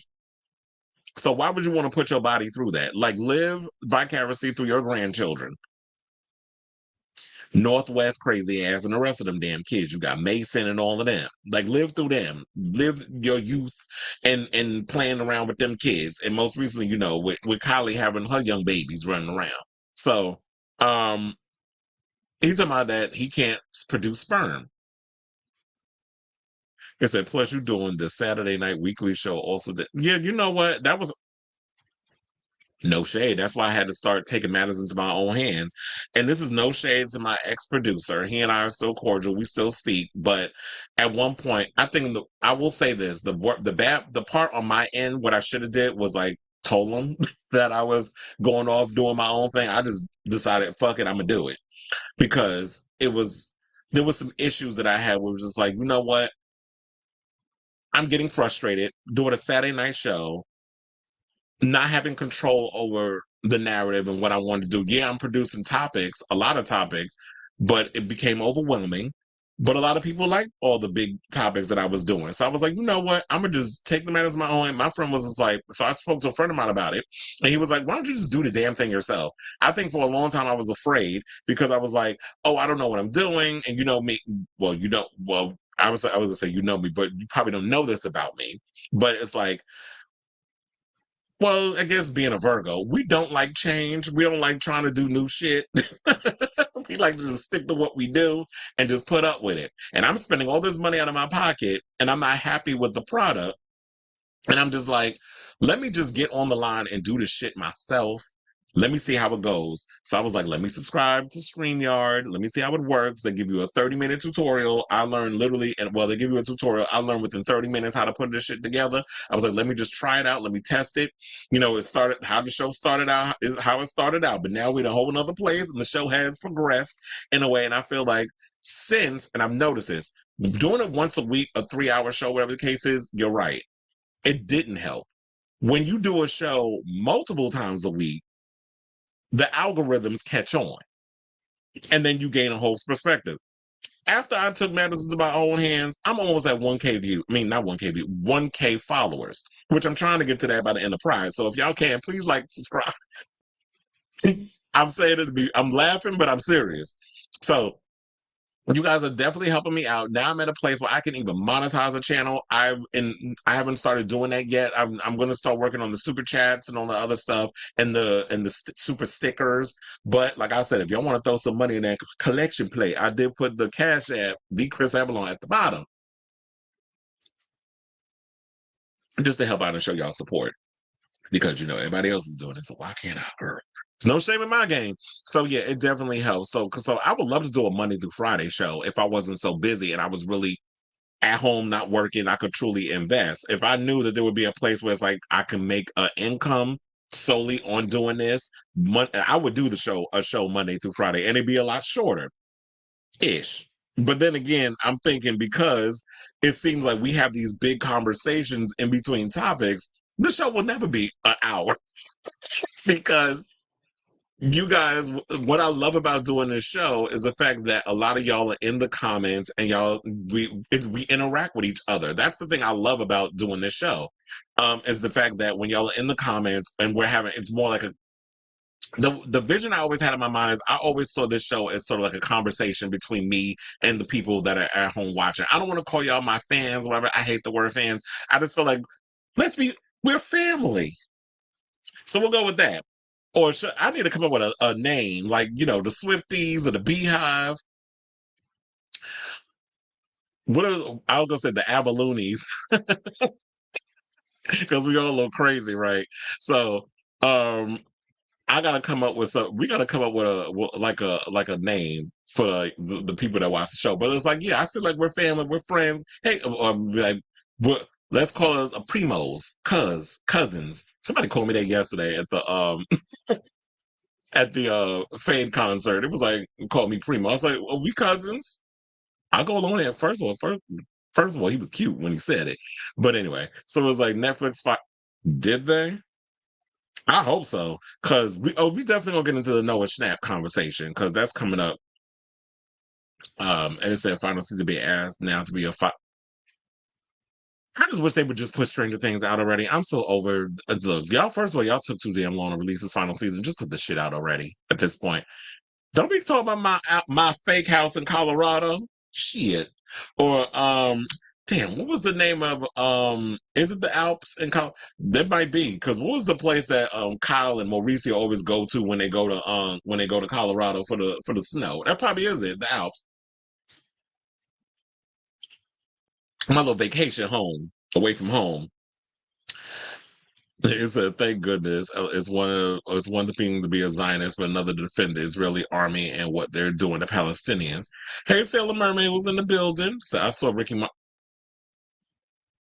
First of all, I saw the people was dragging Ricky Martin because Ricky Martin all of a sudden is jumping on his bandwagon about Palestine, and they say he's an ambassador for UNICEF. So why all of a sudden now you got a whole lot to say about it? It's because it's cool to jump on the whole genocide ceasefire bandwagon. So people are like, you should have said something back then. But you know, these girls like to play it safe. Madam X turned 5 years old on Friday. It's now her longest break. Yeah, she's never taken this much from releasing music. And it says she would release it during Pride if she was smart. Listen, I was just about to tell you about Katy Perry announcing a new single, but she posted a teaser on her story. I believe it. Another motivational empowerment. And do you want to know something? The one thing that Katy Perry needs to learn is that most motivational empowerment stuff, that is not you. You trying to be all like, you've got substance to your music. She tried to do that with Chain to the Rhythm, that whole era. What was that, Witness? When she tried to get all motivational, I'm an empowerment, like, hear me roar, I am woman, like she was giving that vibe. Now, it worked with Roar because Roar was catchy and it was vapid, typically, basically like Katie's personality. But when you tried to get a little deep with your music, girl, you about as deep as a pond. Nobody was buying into it. So Katie trying to do this, like trying to add substance to her stuff, nobody's buying it. Like, just go out there with the little shark people and their little shark suits dancing and so that's what you give us. No, people in like mascot costumes at a college campus. Like, that's what she gives me with a lot of what she does. So her trying to be all deep, it's a little too late. And people wasn't buying it. That's why her last era flopped. So it was like Madonna should record a new album. Her career's on a high. Yes, she should. But I feel like a lot of people feel like she's focused more on the tour, but not the tour. But and I saw the designer who worked for Madonna. I saw that video on IG. I forgot who sent that to me. Might have been Felix that sent that to me, or I saw it in your stories. I saw it somewhere. But anyway, so she should capitalize and release an album, but now it seems like her primary focus is on this biopic, which is going to take 2 years of her life. So it'll feel like 7 years is going to be between her releasing new music, which I don't think is really good, especially in this era where it's like you constantly have to feed the beast as an artist. You have to constantly put out music. It's like Tove just put out an album. Oh, sidebar, I forgot to mention this. Speaking of people putting out music, Sam Smith's coming out with a new album. I didn't know this, but apparently Sam Smith was at Julius's bar, a bar that he frequents in New York, and word on the curb is he don't like to tip. I didn't make the news, I just reported. These are people that work there that have said that Sam Smith does not like to tip the bartenders and things of that nature. And they can be very off-putting or whatever, like very much not engaging with people. But apparently they had a album listening party at Julius's bar. It was private, closed off. I didn't know about this until apparently a friend of mine, Lady Bunny, David Bunny, Lady Bunny DJ'd the event. It was closed to the public. Alicia Keys was there, and I had saw a photo. So I was like, wait a minute, nobody told me about this. And they was like, yeah, the pictures all over Julius's Instagram. If you want to look. Well, first of all, I don't be going on everybody's goddamn Instagram. I heard about it. I talked about it. So there it is. That grape juice, I saw them in the documentary, The Sugar Babes on Pop Underrated channel for the Sweet Seven. You want to know something? I actually thought about this. I said the Avalonators. I was thinking of, because it's similar to the Arianators. I said the Avaloonies. It was like Jerry Seinfeld, as he should, because the mother father ain't funny, for heckling a Gen Z and saying that he should have been Roe v. Wade for supporting. Oh, he tried to say the A word, as in their mama should have swallowed and not conceived. I know Jerry Seinfeld's Zionist ass ain't talking. I ain't never found that heifer to be funny. So it says 7 years is too long. She's gonna take the help. Jennifer, exactly. And you're gonna end up getting dragged for taking too damn long. The new generation of kids coming in like, who? We don't know Madonna. Even though so many of the younger girls that's coming up now and beyond have used Madonna's blueprint to solidify their careers as pop acts. 7 years is a long damn time. So she needs to put out a record. I don't think you need to tour it. You can just put out the record, drop a couple of singles, shoot a bunch of music videos, or an EP at least of music. It's a 10th anniversary edition of his debut album, In a Lonely Eye. Oh yeah, I did hear about say there.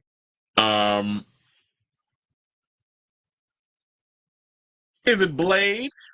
I'm wondering if that's what it is.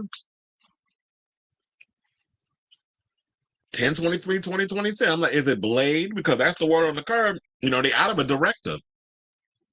Jan DeMange dropped out. There was word that came around that he had meetings with Disney, the MCU, and possibly coming in and doing a film, whatever. So people think that he might be doing Blade. I actually hope. Look, at this point, y'all need y'all need more than a director. Y'all need a damn prayer over there. But anyway, let's get into the next topic because I feel like we've been talking. That was probably like an hour segment. But anyway, not that I'm complaining, just saying. So let's get into the next topic. Let's talk about Diddles, who apparently has returned his key to the city of New York at the request of New York City Mayor Eric Adams, that piece of trash. I can't stand him. But anyway, 3 weeks after the music mogul, I can't stand the both of them, quiet as it's kept. After the music mogul was seen, putting pause on his ex-girlfriend, Cassie Ventura. Well, that was his girlfriend at the time, in a leaked video from 2016. Now, Mayor Adams revoked Sean Diddler Combs' key to New York City less than 3 weeks after a shocking video leaked of the rap mogul putting pause on his ex. This is what the Post learned on Saturday. The key was returned after Adams fired off a June 4th letter to Combs, according to Fabian Levy, deputy mayor for communications, saying, and I quote, "I strongly condemn these actions." Well, they are allegations, according to Diddy, until the tea came out. And then he said what he said, and everybody side-eyed it. So he says, "I strongly condemn these actions and stand in solidarity with all survivors of domestic and gender-based violence. Our city has worked tirelessly to make sure survivors are heard and seen by our administration." This is what Adams wrote, adding that he was deeply disturbed by the footage. Now, on May 17th, CNN released surveillance video, of what he did. We don't need to go into details about it. Y'all seen the video. We don't need to relive and recap. So last week, Howard University revoked its All About the Benjamin Singer's honorary degree he received in 2014 and returned his $1 million donation, which what else could they do? Because if they didn't return the money, they were, people would look at Howard University as being complicit in what Diddy has done. And they're saying, oh, so y'all are okay with domestic violence. Y'all are okay with this mess. So what else were they going to do but give back the money? It was the right thing to do, logically and politically. The university said the video is so fundamentally incompatible with Howard University's core values and beliefs that he is deemed no longer worthy to hold the institution's highest honor. Now, on May 19th, Combs, 54, released a video statement on IG saying that his behavior on that video is inexcusable. Of course it's because your ass got caught. Now, it's nice that, Diddles returned the key to the city per the mayor's request.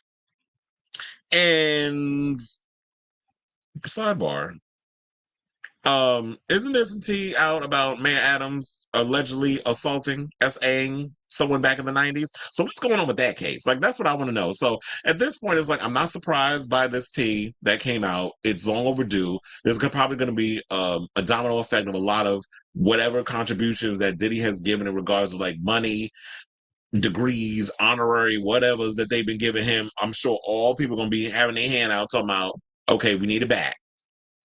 So, and I also heard that Diddy's back in New York, probably hiding.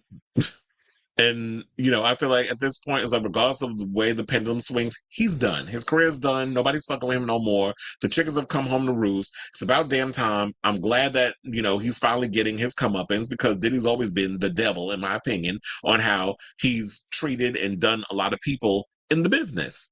So I say all this to say, what do you think about all this? I mean, is it like a no-duh situation in regards of like with Diddy having to return the key to the city per the request? Because, they was on Mayor Adams' back in regards of him returning or getting that key back.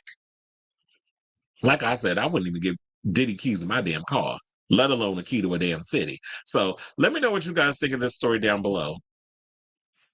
Okay, so we have a comment. And it said, I heard he returned the key to the city because of the back. Well, of course. Why else was he going to do it? It's like, that's the only reason why everybody's coming at him, is because it's the aftermath of the whole situation with Cassie. Diddy has always been an issue in the business for a long time, and a lot of people have looked the other way. But I guess, when it doesn't affect your bottom line, that's when everybody, nobody comes out and says anything. But now that this thing is too big to ignore, now all of a sudden everybody want to jump on the bandwagon and act like, the moral majority. But anyway, let's move on and let's talk about Britney, who apparently went on the curb, and she's talking about making a musical comeback because there's a little hole in that wallet that needs to be filled with lots of dollars. Now, after adamantly insisting that she would never return to the music industry, word on the curb is that Britney Spears is considering changing her tune. Now, there's a chance Britney Spears may be tempted to grace the stage again. Sources claim, and this is Radar Online that's claiming this, so let's go with it, or let's entertain it. Sources claim that promoters have offered a pop princess major cash for a concert tour. Now, although the chart-topping performer, who last performed live in October 2018, promised she would never return to the music industry, offers ranging from $50 to $100 million may lure her back, sources close to the singer spilled. Now, insiders said that Spears hasn't jumped at the opportunities, but a friend claimed that her attitude could change if she finds out the serious money she could earn. They speculated that she may want to kind of cash influx a tour could offer to fill the hole in her wallet. Now, Radar Online should note that other sources close to Spears previously told us she is not hurting for cash at all. Plus, the Woman in Me memoir she put out earned her some dough. That was $25 million she made, but the question remains is, did she go through that? And also, when it comes to Britney, does she invest a lot of her money? Like, I hope she's not just letting it sit in the bank just to collect. Like, I hope she's actually invested in the stock market somewhere, possibly some real estate and things of that nature. Now, it said the Gimme More hitmaker made about $40 million since being freed from her 13-year conservatorship in 2021. Now, adding to her financial cushion was Spears' duet with Elton John, her fragrances, as well as royalties from her extensive music catalog. However, you can see the day coming the way she's ripping through her cash reserve, the new tipsters claimed. Now, according to Us Weekly, Spears can spend it like she can make it. Having burned through money on lavish trips to destinations like Bora Bora and Hawaii, and will sometimes just cancel them. The singer's father, damn, she sound like me. Like, I will sit and book a whole situation, and then the day of, I'll be like, shit, I don't feel like going, and just take the L on the finances. I gotta stop doing that, but I feel like that probably comes from a place of anxiety, that I get anxious when it comes down to dates of having to go somewhere or whatever, or do something. I just be like, you know what? I don't care. I'll just take the L. It was a lot of money that I spent on it, but I just don't want to go. So I think that might be a mental thing. So it says the singer's father, Jamie, was previously in charge of her estate and finances during the conservatorship. I had been so infantilized that I was losing pieces of what made me feel like myself, she candidly shares in her memoir. The conservatorship stripped me of my womanhood, made me into a child, became more of an entity than a person on stage. I had always felt music in my bones and my blood. They stole that from me. Sources told the publication that there was a plan in place, that Britney's conservatorship ended for her day-to-day life, but it didn't pan out. No one followed it. The money is going out quickly.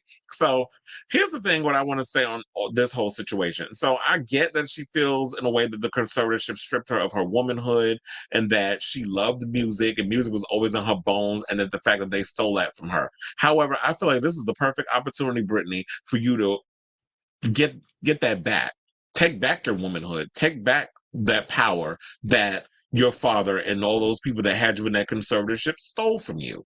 So I sincerely hope that you come to terms with that. I know probably that you're still in that space of like, you're traumatized by whatever you went through being in that conservatorship, but at some point you got to be able to take the bull by the horns and be like, you know what, I'm going to take back my life, I'm going to take back my career, and I'm going to do it on my own terms. And I feel like this would be a perfect time for her to be like, you know what, you're out of the conservatorship. That's since what, 2018, that was the last time she performed, so it's been 6 years. So I feel like at this point, yeah, take the bull by the horns, get your power back. This is a way of you getting your power back, that you get to go in, you get to negotiate, the situation on your own terms. Now, I don't know if she do an arena tour. If she did an arena tour, I do feel like the people will come out and support Britney, because I do feel like Britney has those people. I feel like it'll be the people that, the hardcore Britney fans, and then you'll get the people that are just genuinely curious to be a part of something historical. So they want to be in that room and say, oh yeah, I was there. So I do feel like they'll be able to. So I'm sure she could probably do an arena tour. But I do feel like Britney, start out slow. Don't pull a Hennaful. Do a residency. Do a residency for about a year. And then when things are piping hot and everything's going on, I feel like she needs to get back in the studio with some some really hot pop, dance, electronic producers, experiment, getting your Charlie XCX bag in regards to like the experimentation. Because the Blackout was the album in regards of like experimentation when it came to her in the music. And I feel like she definitely changed the game of pop when she came out with that record, even though she wasn't all the way there mentally, but she recorded it. Because, she was going through some things. So I really want this for her. I really hope that she decides to come back and perform on her own terms, because Britney definitely needs that comeback musically, and to do it, like I said, on her own terms, instead of, trying to keep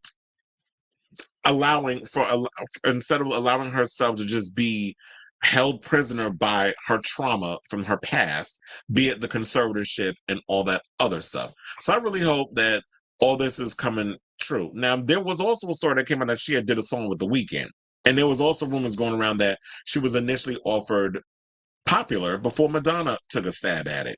I don't know if that's all true, but if she would, I would definitely love to see her work with The Weeknd and see what comes out of that. But there was a rumor that was going on from Breathe Heavy. I don't know if I believe it, but I really hope that, that she comes and makes a comeback, because if you running through your money like water from a faucet,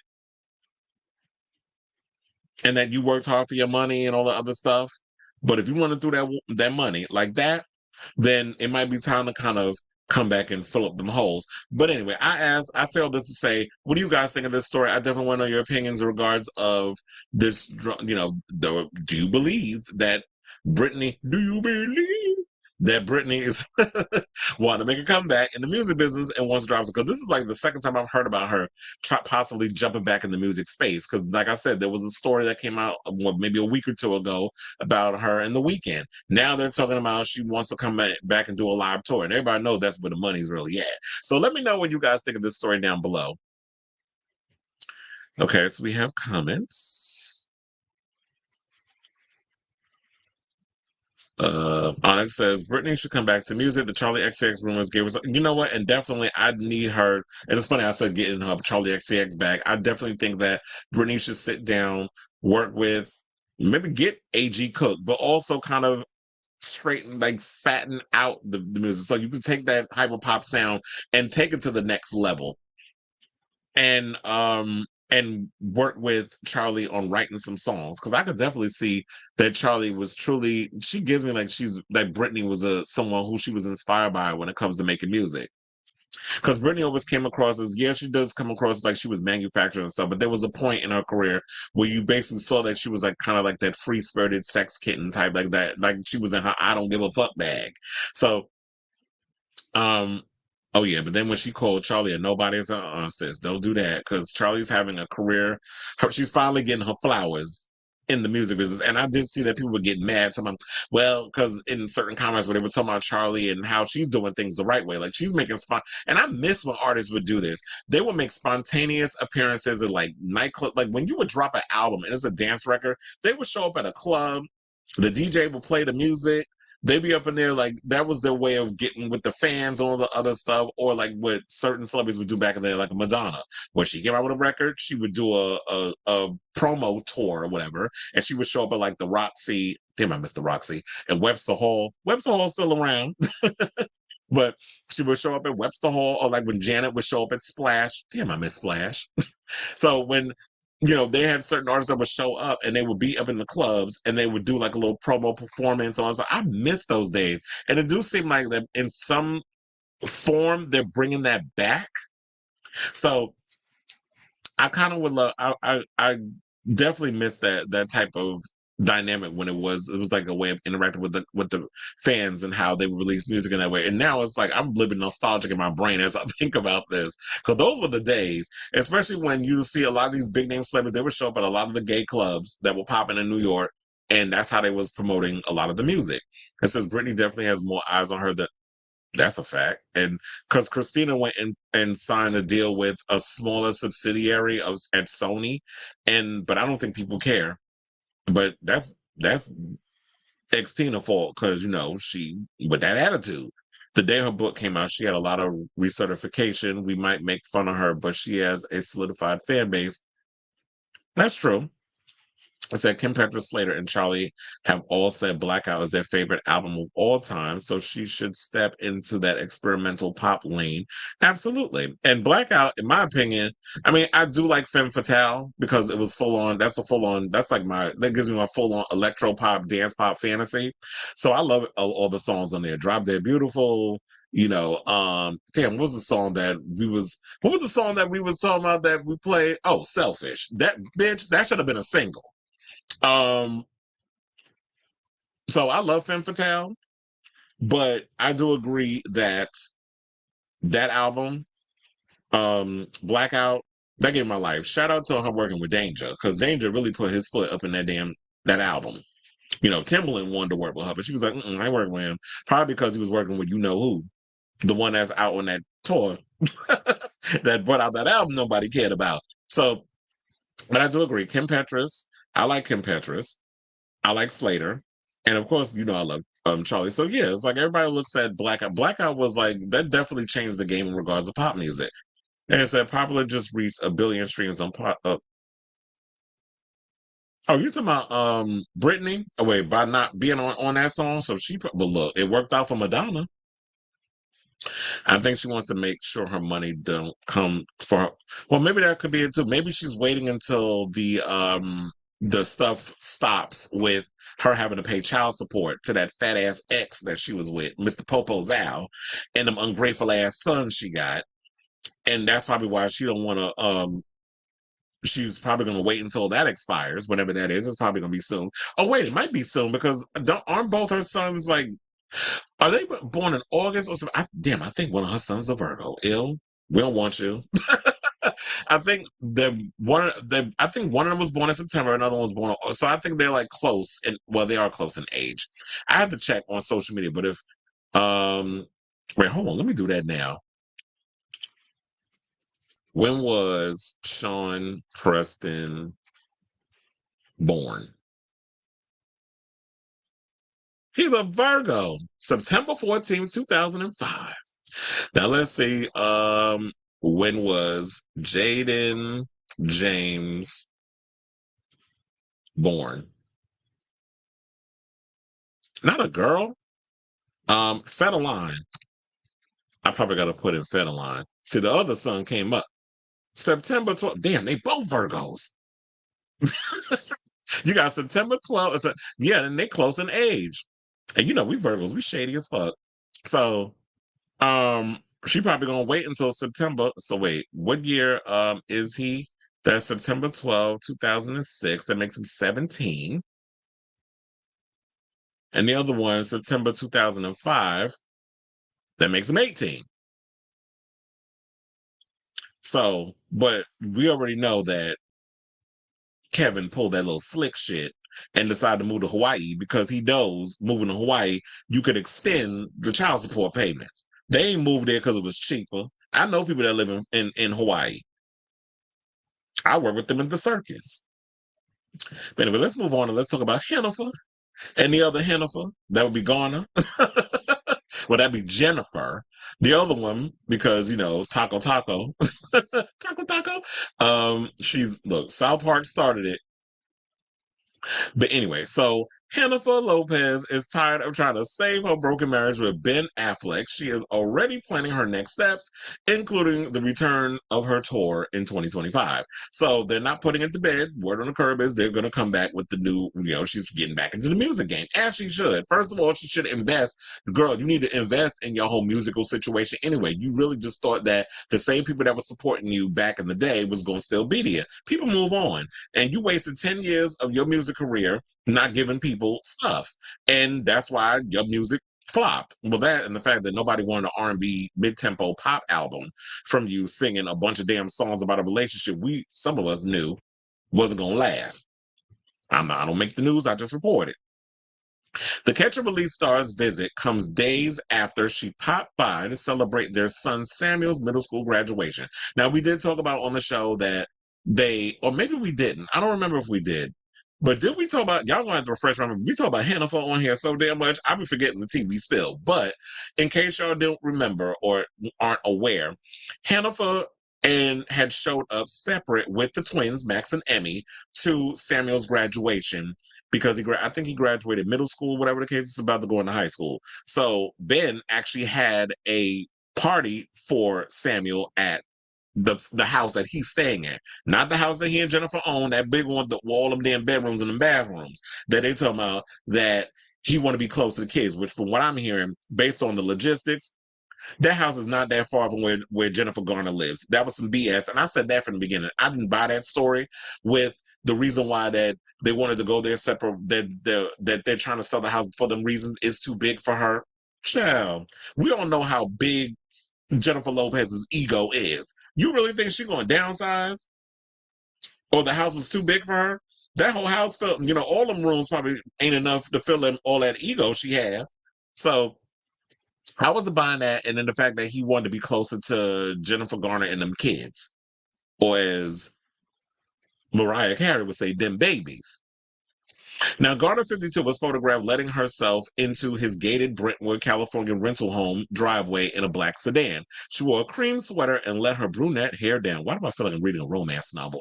I was reading that. But it said Affleck, who's 51, is staying at the temporary abode as he and La Lopez, who's 54, sought out their troubled marriage, which the singer is reportedly done trying to save, saying, Jenny has had enough and she really tried, but she can't do no more. It's not getting any better. It's worse, a person in the music industry reportedly claimed to the Daily Mail on Saturday.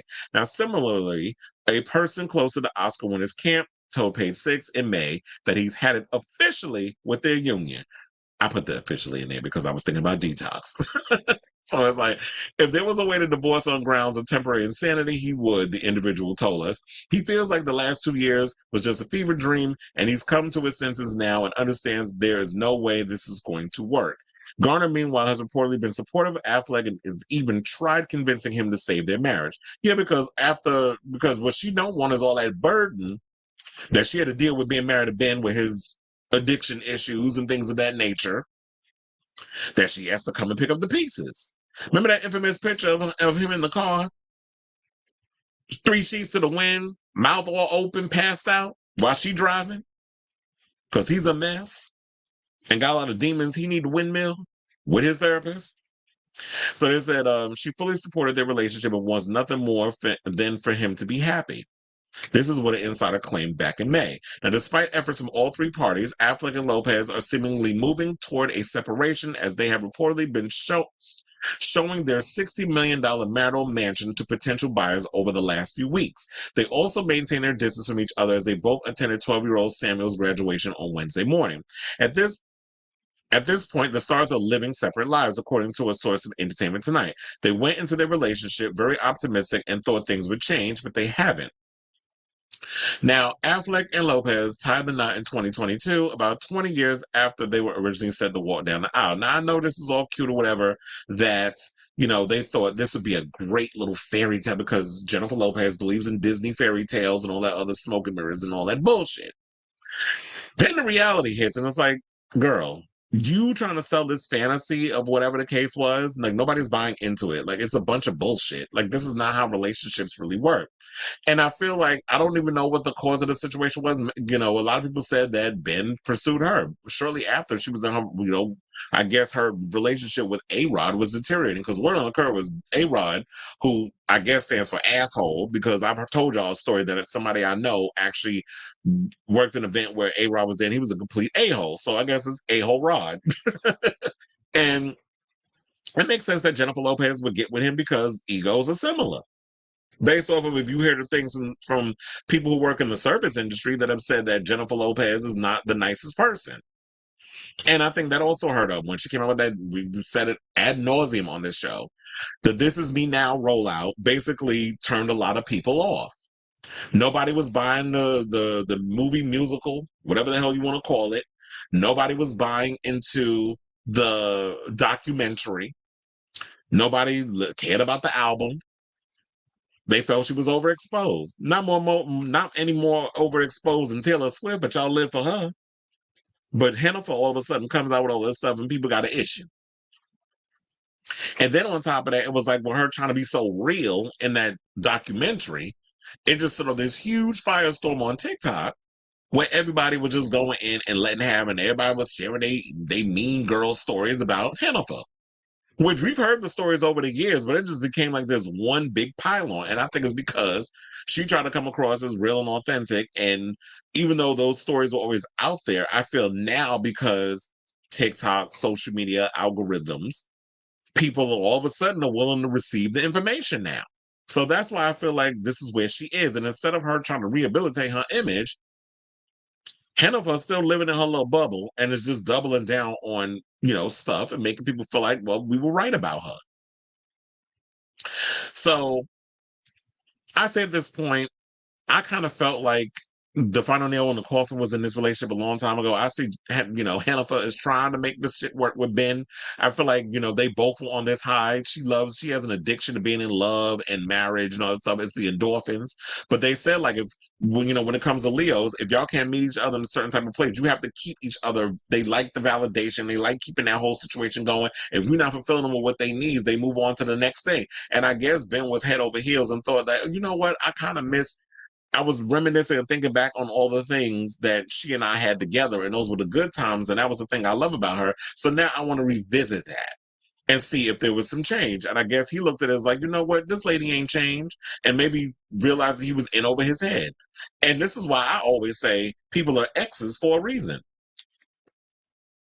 So, and I still stand 10 toes down on that. But look, y'all live and you learn. I just hope that, y'all have a lot of prenuptial agreements and all of your financial situations not taking up at each other, because that's the worst thing about being in a marriage is the fact that y'all got to split assets and it becomes all like this tangled web. It becomes like one big freaking pretzel that you can't just like take apart. So we'll see what happens in regards to this whole situation when they officially, because, everybody's speculating and so many stories is coming out. But I just feel like at this point, just cut your losses. And J.Lo, stop running behind so many damn men and always trying to be in a relationship. Just focus on put all your energy in your career, revitalizing your music, sticking to the rivers and the lakes that you're used to. You're not the best singer in the world. So just give the people what they want. Lean into your Latin roots. Lean into your dance background, all this stuff. Give the people a good, fun bop. That's what people want. They want to see you dancing. They want to see you be a showgirl. Stop trying to prove you can sing, because you can't. Like, you can carry a tune, but just stick to the rivers and the lakes that you used to. Shout out to TLC. So let me know what you guys think of this story down below. Okay, so it says, speaking of Madonna, she's only under contract with Warner, for the reissue, so no new music, but my sources, and she's holding reissues on hostage till Warner Brothers offers her a 3-album deal for new music. Well, yeah, so I say at this point, look, a lot of people come out here releasing music, and I know some people say, well, you don't have to release the music anymore, but I feel like as long as you have breath in your body, you feel like you're creatively at a place where you want to release music, you should be allowed to. Why shouldn't you be allowed to constantly release music? I don't feel like that people should just, oh yeah, I'm just going to survive on the old songs that I did back in the day. Now, I do feel like Madonna needs to start like she did with this recent tour. You do need to give us the old hits. Not everybody wants to just do a full tour with just new stuff, even though she has found a way to be creative about it, where she promotes those new songs, singles and non-album cuts, by creating a whole performance around it, which has always worked. But we do like the hits. We want to hear, Material Girl. We want to hear Dress You Up. We want to hear Crazy For You. We want to hear, Erotica, Lies La Bonita, which seems like she's performing that song on every damn tour. So we want those songs. And then you can give us the new stuff. But give us the hits, give the gays and the fans what they want. So it says, then forcing TikTok to delete channels and copyright ingredient stuff hurt her, and she went after one gay guy who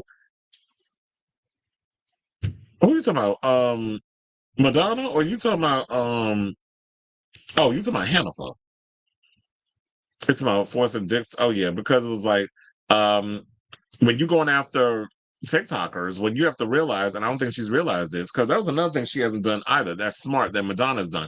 Madonna leans into using social media a lot more to engage with her fans or to let people into her life and that sort of thing. You don't see and I see other celebrities that do it too. They doing dance things with their kids on TikTok or whatever. Like you see, even though I can't stand him, Mario Lopez be up there dancing with his kids on social media and that sort of thing. And Madonna, you see her hanging out with it. Most recently, she was riding a roller coaster for one of the kids. What was it? Mercy's birthday. They went to an amusement park. They was hanging out. You see David out here dancing and, you know, all that energy he got. So you get an insight into how she is as a mom, how her kids are and that sort of thing. Makes her relatable, but not really. That you see her doing regular stuff and they're filming it. Jennifer Lopez, you don't see that her doing that with her kids. But then again, the only time you see her with the kids, her and Emmy walking down the street somewhere, which we saw recently at the Grove. With Max, we rarely see him except for when they had when they showed up at the graduation of Samuel. That was the only time you saw the twins together. But most of the time, Max is kind of like out of the situation. There's also rumors, and I don't know if this is true or whatever, but there was like based off of like his behavior. Some people think that she may have a child on the spectrum, that Max might be autistic. Now, I don't know this to be true, but I did catch some little things where I was like, I think he might be. But I'm wondering also, did that come from the place of her having children late? Because look, Mark Anthony just had a baby. He named Marco. And then I don't know what their relationship and that dynamic is between Jennifer's twins and their father. He's got 7 kids. So I don't necessarily know what his dynamic is and relationship is with all of his children. But look, the twins didn't show up to his wedding, to the recent wife. And we talked about it on the show. And that video still is getting traction on TikTok. So I think doing 5 or 6 new songs, I love it, but nobody paid to see a new album or half hits.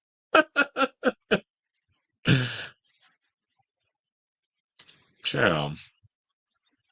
Probably not. But anyway, speaking of relationships, let's talk about Billy Ray Cyrus. It would seem like he's coming to his senses in regards of his relationship. Wait, did I put hold on. I think I forgot to put a headline up in here. Please hold. It was a David Beckham one. I forgot to add that as a heading. But I'm gonna add it now. Because I was like, chill, there's some tea with that. But anyway, now we're good. So, okay. So now let's get into talking about Billy Ray Cyrus. So it's saying that, according to People, Cyrus filed an emergency motion in Tennessee court on Thursday, June 13th, seeking a temporary restraining order that will keep his estranged wife from any unauthorized use of his personal and business credit cards and accounts. The country singer, who's 62, alleged in documents obtained by People that Firerose, whose real name is Joanna Rose Hodges, has in recent weeks spent $96,986 on 37 unauthorized charges on his business account, including $70,665 in payments to her attorneys. The hell? Now it says, as a result of these fraudulent charges, I am concerned that Ms. Hodges is in possession of other information that she may use to make fraudulent, unauthorized charges to my business and personal credit cards and accounts. This is what Cyrus wrote on an affidavit. Now, Cyrus claims in the documents that the charges began on May 23rd, the day he filed for divorce after nearly 7 years of marriage. The Achy Breaky Heart singer cited there's always irreconcilable differences. Can y'all just tell us what the T is? Irreconcilable differences and inappropriate marital conduct as a reason for the split, and is also seeking an annulment on the grounds of fraud. That's crazy that he's only been married. See, this is why y'all need to not get married. Now, 7 months y'all been married, and she started doing all this with your money? Now, in a response to Cyrus's emergency motion filing Firerose, who's 37. See, and this is another reason y'all grown old ass men who in your 60s need to leave these children alone. I mean, yeah, she's pushing 40, but at the same time, y'all know what y'all doing when y'all get with these young women, and vice versa. Said that there was, in fact, no emergency and that she has had access to his American Express credit card since June of 2022. To claim wife has made 37 unauthorized charges is untrue. This is what her attorneys wrote in the response filing, which was obtained by People. Now, throughout the divorce proceedings, the parties are to live as per the status quo during their marriage. Why are y'all referring to her as wife? It says wife was simply living as she has since October 10th, 2023, and husband has no right to cut her off. Hey, wife. Hey, husband. This feels so like, what is it? militaristic or whatever. What's the word? Like very militant. That's the word I'm looking for. I was like, damn. I said militaristic.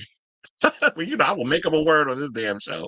Is that Firerose Fallon said that after she and Cyrus married in October 2023, she continued to use his cards with his full permission, and that the couple would routinely go over her expenses on the card in question.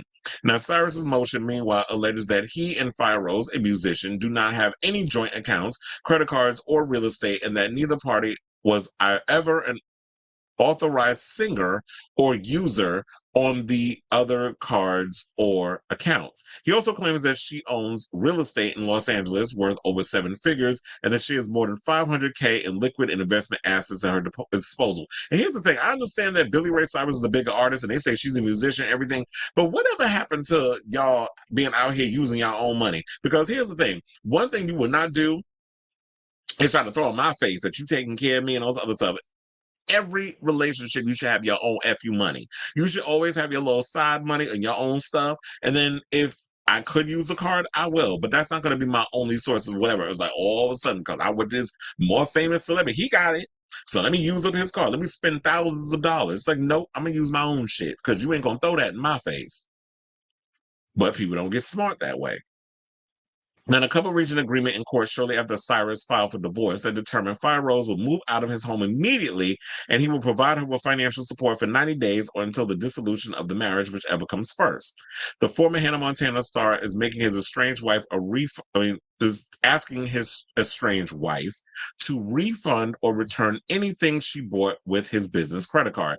So this is probably something they're going to have to just untangle in the courts. This is a hot ass mess. This is why I said earlier, use your own money. So that way you don't have to owe nobody nothing. Then nobody can spray you with your own mess. But this also makes me think maybe Miley was right to have the feeling she had about her stepmother because, there was always word that Miley never liked Firerose. And the fact that she didn't like Firerose caused a rip between her and her father. But when you blinded by the pussy, sometimes these men need to learn. But it just goes to show to me that ever since Billy Ray and Tish divorced, both parents decided to just get in a whole bunch of fuckery. He goes and marries this chick. Then Tish goes and marries her daughter's ex-boyfriend or fuck buddy, whatever he was to her, Dominic Purcell. They was hunching. He was hunching Noah. Then all of a sudden the mother goes and marries him, which caused the rip between Tish and Noah. They don't speak. So y'all need some therapy. Y'all all need to sit down, have a little family dynamic with a therapist, and hopefully work this whole situation out because it's sad when the parents and the kids are choosing sides and all that other stuff, and it's just a hot ass mess. So I will definitely keep you guys abreast of this story as it develops, but let me know what you guys think of this story down below. Okay, so it says when I see J.Lo with her kids is when they slam their daddy like she programmed to hate Mark Anthony. But she don't like Virgo, so. Well, look, and the good thing I guess about Mark Anthony is that he gets to try it with a new wife and a new whatever he gets with her. Because this is his fourth wife, and the weird part is when he was with Diana Torres, allegedly he was cheating with Jennifer Lopez because he married her shortly after 2014. He divorced her. 2004 he was divorced Diana, and then right after he married J.Lo, and then they divorced, I believe, in 2014. So it was 10 years later.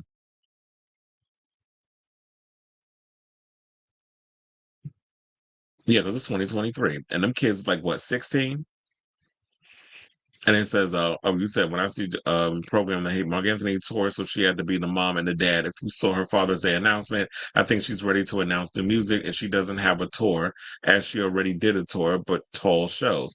I mean, I don't think she needs to do, she don't need to do, does Madonna need a tour again? I don't think she needs to. I think, let's give us what we want. We want some music. Just put out the music. And it said, what? I just love how I got y'all saying Hannaford.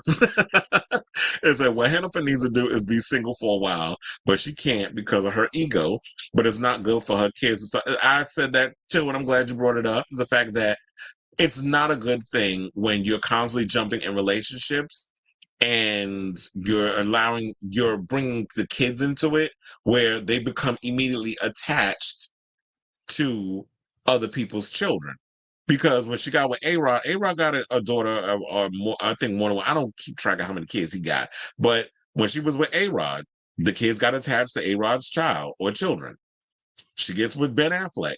They get attached. The twins get attached to Ben's 3 kids. So you get in that space of like, kids don't understand that whole thing about when you become friends with somebody that okay, so mommy and daddy don't get along no more. Mommy and her new boyfriend don't get along no more. So now y'all can't be friends no more. Y'all got to move away from that because it didn't work out between us. And that's not in my opinion, I don't like that whole vibe because it's like whatever happened with y'all. But now I can't be friends with them because we've grown so fond of each other and we've grown close.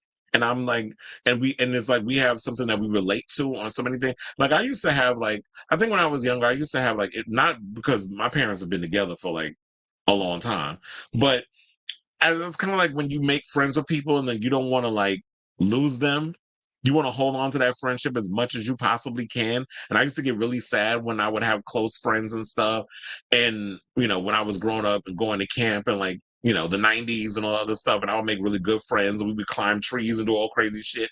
And then all of a sudden that time came to an end. And it's like, damn, we're not going to see each other anymore. But then, we had to resort, we didn't have cell phones back then. So we had to resort to, okay, so we call each other on the house phone and we just talk and hang out and all other stuff that way. So those were the days. They said, and they probably loved, but word on the street was that A-Rod was out here cheating. Which I'm not surprised by. He's I don't want to I shouldn't lump all Latin men, but Now speaking of alleged cheating, because that's going to be in this story, let's talk about David and Victoria Beckham, because there's a new book coming out that's spilling tea about their marriage. Now, Dave and Victoria Beckham have been open about their ups and downs of their marriage over the years, but according to author Tom Bauer, their relationship was once on the rocks, they lived separate lives and had minimal communication. Now, David and Victoria Beckham's marriage is allegedly deteriorated from genuine romance into a distant business relationship, according to an explosive new book from author and former BBC journalist Tom Bauer. In The House of Beckham, which is what they're calling it, which is expected to be released next week, Bauer claims that the famous couple began engaging in a media war as their relationship hit a rocky patch in the wake of rumors that the soccer star had an affair with Dutch model Rebecca Luz, saying reflecting the acrimony between the Beckhams, the two publicists began to compete rather than collaborate to promote their own client. This is what Bauer wrote in one passage per the Herald Sun. Both felt negative stories about the other side of their favorite tabloid journalists. Bauer continued, adding that the fallout from the ensuing battle in the press was like a nuclear bomb had gone off. They reportedly continued to clash in 2016 when David was working in Miami while Victoria was building her fashion label and taking care of their kids in London. Now, during London Fashion Week that year, she asked Beckham to return to London for dinner. By the end of the celebration, she must have wished he had stayed in America. This is what Bauer wrote. Some whispered that the two had been embroiled earlier in a foul-mouthed row. I guess it's like argument. Another major argument came at Glastonbury in 2017 after David and his entourage partied with models until 5 a.m. When Victoria arrived at the festival the next day, she headed in a golf buggy through the scruffy campers to the VIP zone. She was furious that her husband had failed to reply to her telephone calls, probably because he was getting lap dances and probably hunching a couple of models. And they said eventually David appeared. Within seconds, they were embroiled in a ferocious argument. Now, Bauer's book paints a very different picture to the loving relationship that was portrayed in the recent Netflix docuseries Beckham, and that may have been the plan. Despite their issues, the couple reportedly made the joint decision to present a united front and maintain the illusion of a happy family for the public. They stuck together to support the brand, according to Bauer. This reminds me of no different than Will and Jada. I feel like at a certain point, and Jay-Z and Beyonce, quiet as it's kept, I really feel like it comes a point where people it's no longer a marriage, it's a business arrangement. It's a business agreement. There's just things that works best with them collectively as a business. The Beckhams are a brand. The Beckhams give me very much business arrangement. I've never kind of felt like there was a bit of, in the beginning, I'm sure it was because they look great on paper, even had matching haircuts at one point. But I feel like it comes down to that that whole love, I love you relationship type of situation just ain't there no more. So at some point, it does become a brand. It does become a business relationship. Them getting a divorce has probably got a lot. They probably have a lot of financial stuff tied up in their whole marriage. So I don't. So like the Pinkett Smiths, I do not see David and Victoria ever getting a divorce. I do see that they probably do their own thing behind the scenes, and that's that. Now, do I think the cheating allegations? Of course, but yeah, I believe it. He's an athlete. Like a lot of these alleys be out here laying low and spreading it wide and getting caught up in the matrix of, models and industry thoughts and those other so who just be throwing their coochie and everything at these men because they want to come up or whatever it is that they're looking for. So I truly believe this. Now, I'm sure there's going to be more juicy stuff that's coming out in this book. Because, we love talking about memoirs and books and things, or unauthorized, books over here when it comes to spilling tea about celebrities. So I will definitely be keeping you guys abreast of this story as it further develops. But let me know what you guys think of this story down below. Okay, it says talk shows like J. Hud, Jimmy Fallon, Anderson Cooper, Andy Cohen just to read his ass for wanting her on his show and asking how's the sugar addiction. Wait, who are we talking about? He's talking about talk shows like J. Hud, Jimmy Fallon, Anderson Cooper, Andy Cohen, just to read his ass for wanting her on his show. We're talking about David was 24, Victoria was 25 when they married. I think people get into successful marriages when they're 40 or 50s. For David, it's the life of the athlete and every girl wants them. Yeah. So being married affects that lifestyle. But that's like when they cheat or whatever. And it's like once you get to a certain part of your life when you're older and you're no longer that athlete and people aren't looking at you the way that you were when you were at the height of your career, of course, now you want to invest in the relationship. There's always been conversations about people who get in relationships or don't get in a relationship. When you got these men running around here who want to be cat daddies and cheating and messing around and not closing their legs and being, hunching everything that breathes or with a pulse. But then when they hit,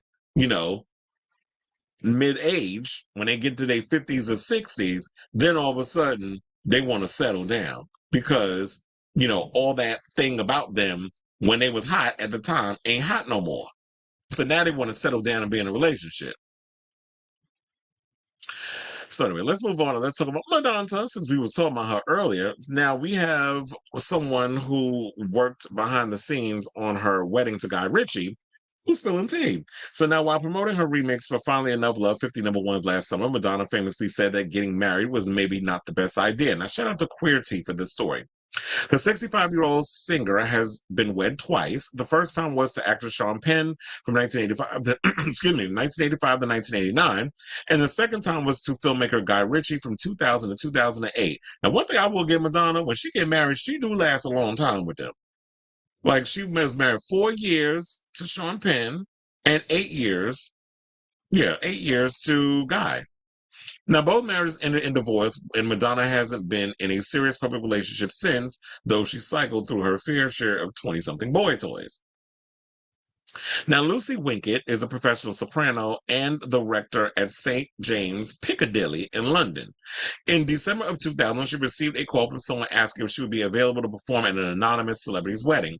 She turned down the offer, saying, "The man I was speaking to wouldn't tell me who was getting married, just that it was very high profile." This is what Winkett recalls in a new interview with The Guardian, saying, "I was intrigued, but it was the run up to Christmas and I knew I'd be busy." Seems like everybody be busy during Christmas time if you're a singer.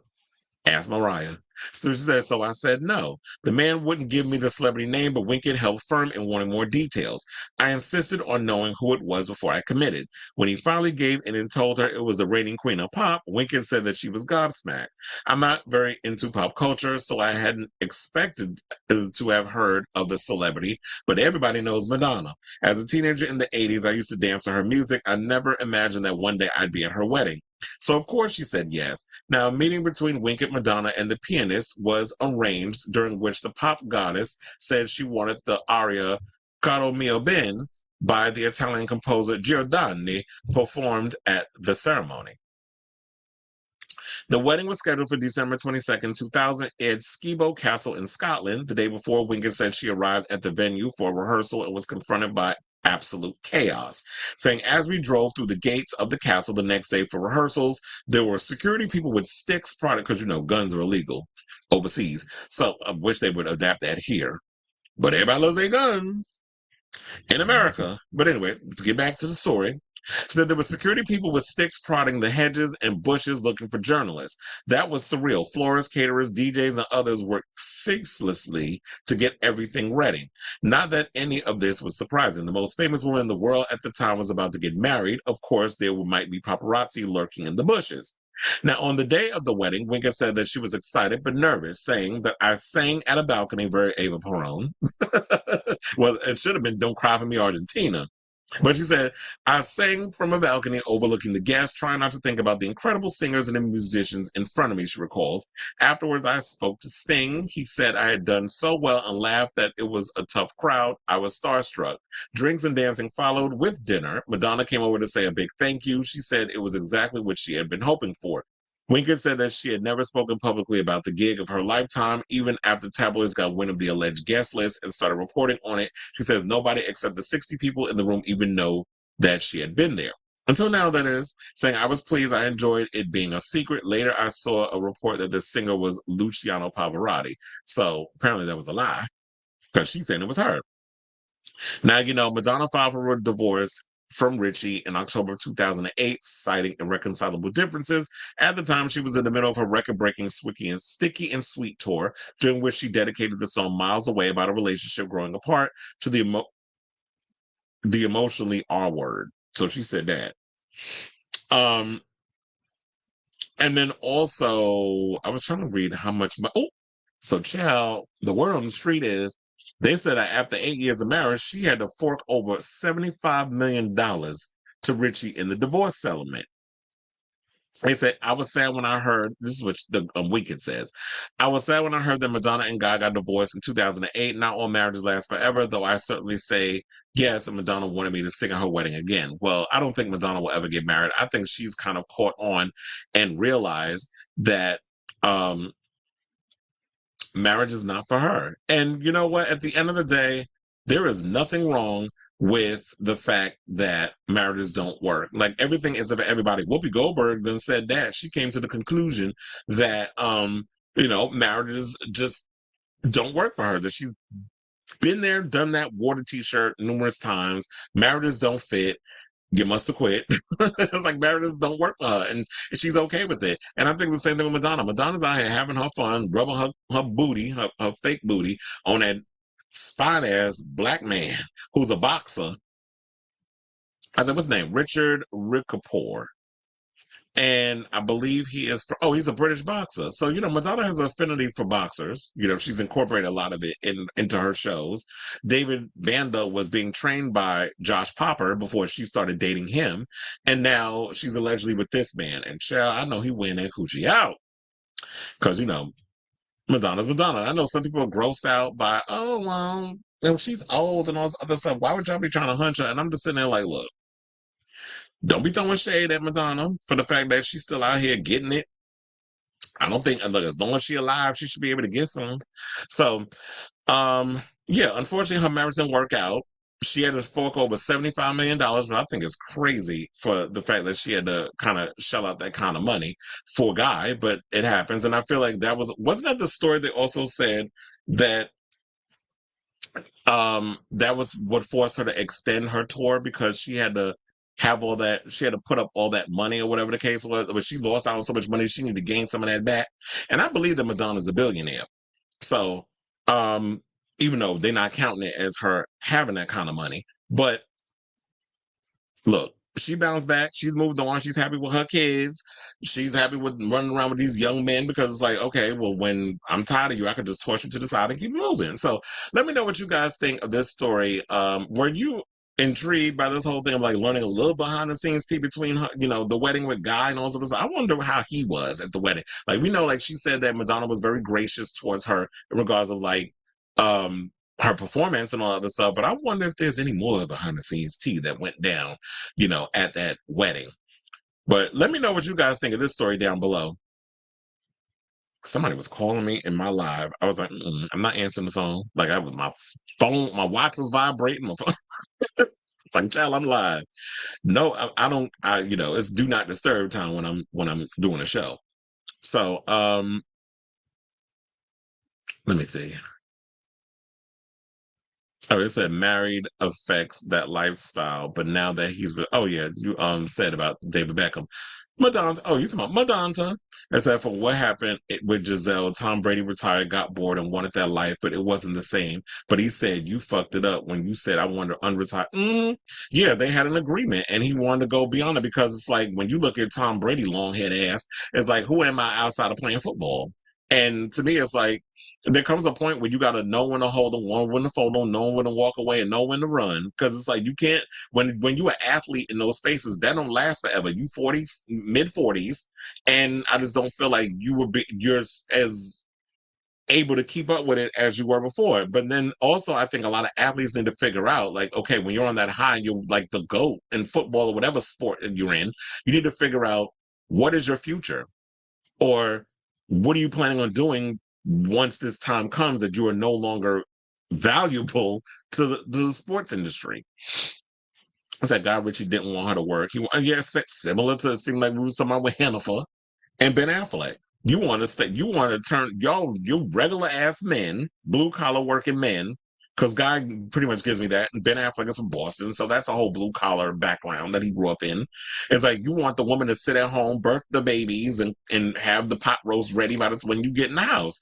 And that's just not them. These are women who are just career go-getters, extremely ambitious in what they want, and they're not just going to sit at home while creativity is doing what it's doing. Madonna is a creative person. She's not going to sit on her ass and just take care of him while he continues to make movies that nobody goes to see at the box office.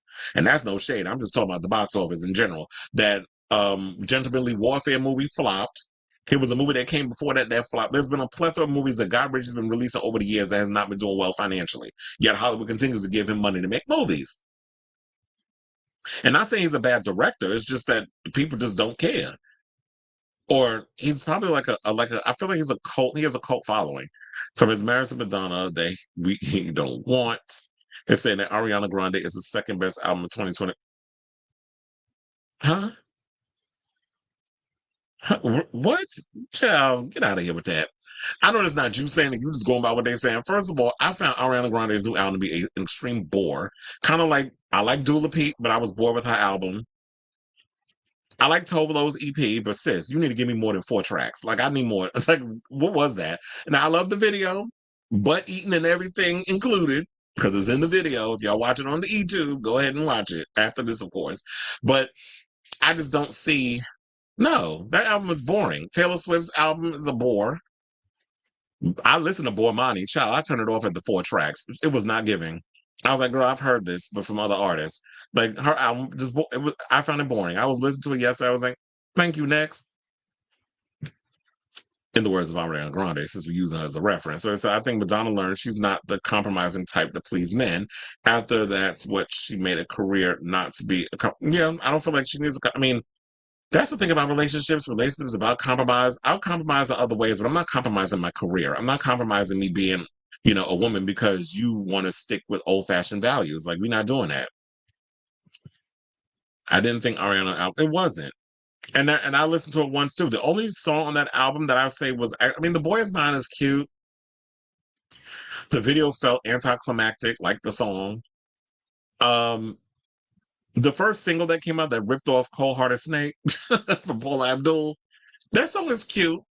What's it called? Oh my God, I totally forgot the name and I had it in my head. I was going to say it earlier. But anyway, Yes, and that's what it's called. It came in my head just now.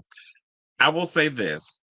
Even the original version, I'm just like, whatever. You dropped the ball with this one, Max Martin. You be creating some bops, but I don't know. This album was a chop.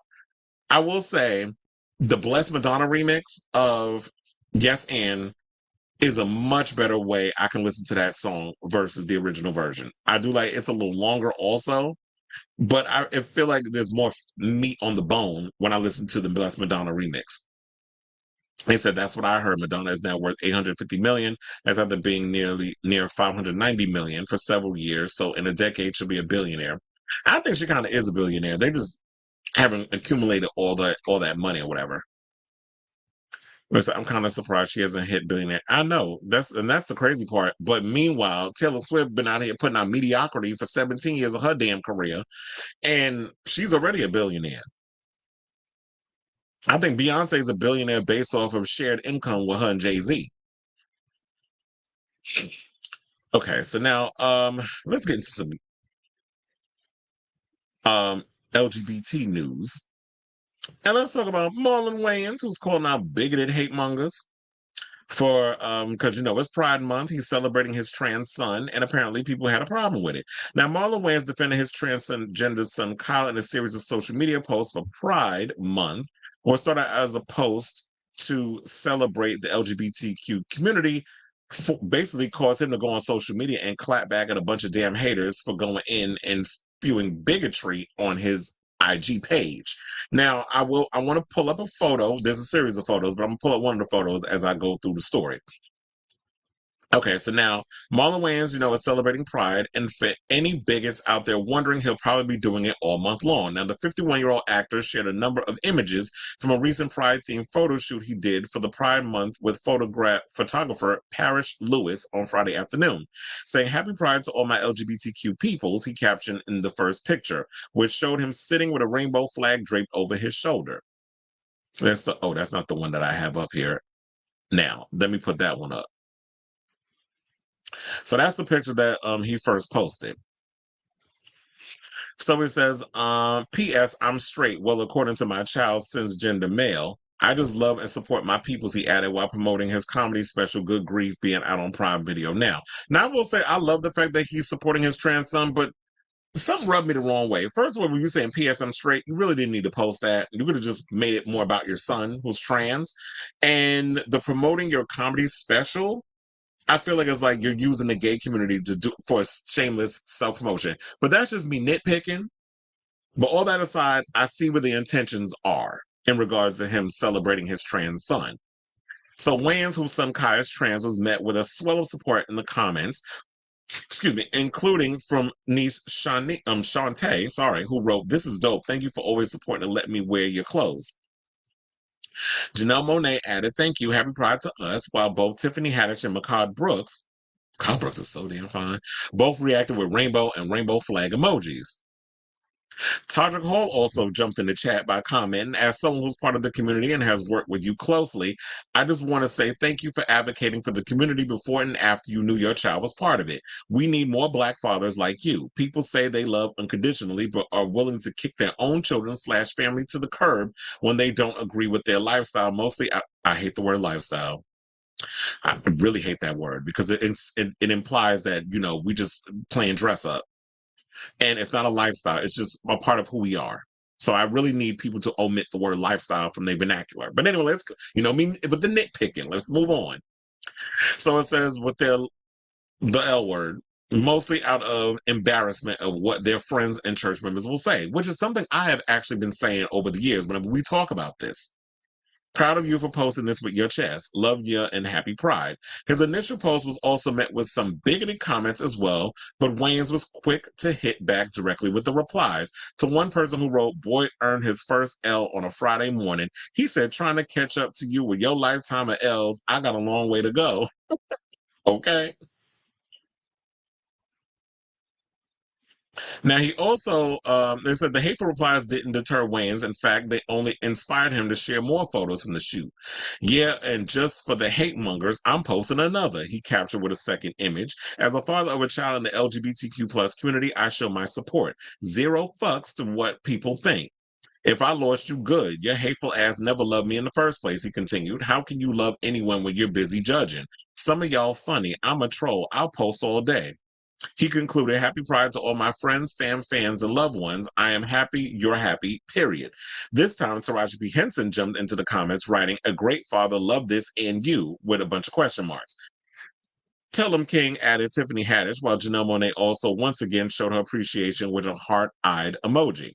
Again, Wayans replied to a hater or two, including one who said, "You failed as a father, is from what I'm hearing." His blunt response, "I should have my niece fuck you with her strap on." Oh, bitch. Now that's funny. Now you know, and don't even don't entertain these people with a good time. You might actually end up liking it. You know, some of these heterosexual men, you know, they like being pegged.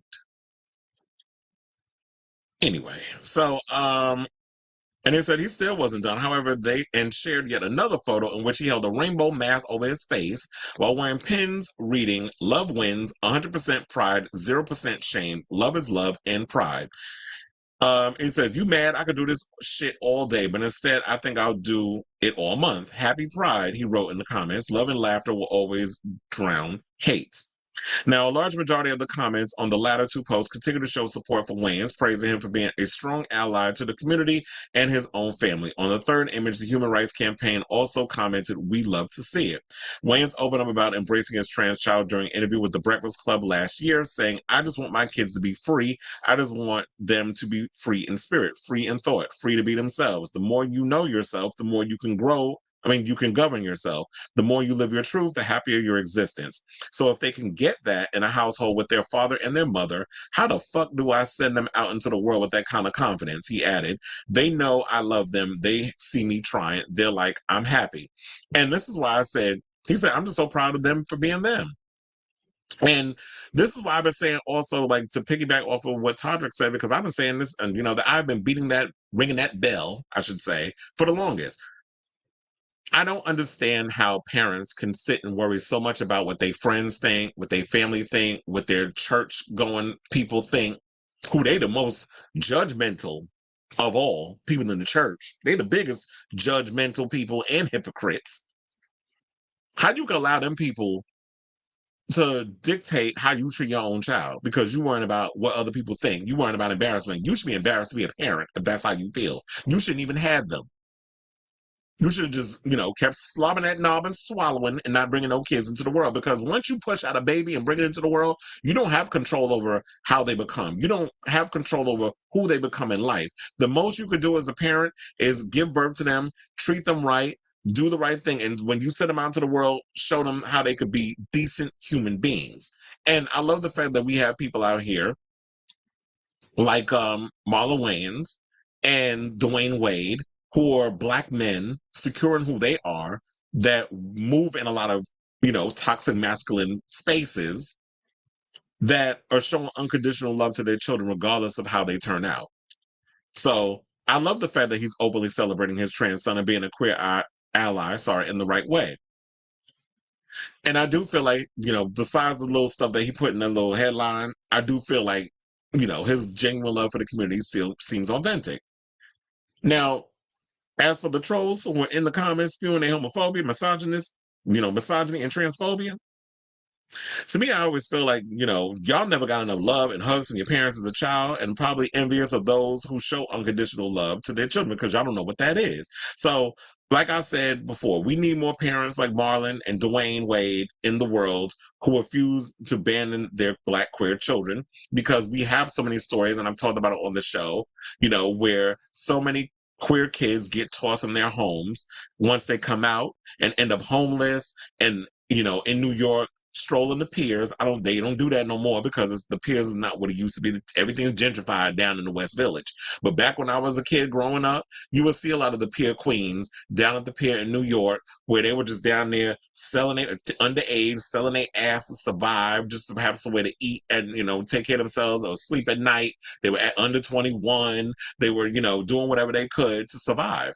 And some got caught up in drugs. Some didn't make it. Some ended up being assaulted and their lives taken or in jail or whatever the case was. So this is what you rather your kids do, be out in the street trying to figure out a way to survive because you're ashamed of them being gay because God, the Bible says, whatever, the Bible, the same book of fables that was written by man to keep the minds of humans enslaved. And the main slaves, mental slaves, is running around believing this is Black folk. So it was the hypocrisy for me. So I say all this to say, shout out to you, Marlon.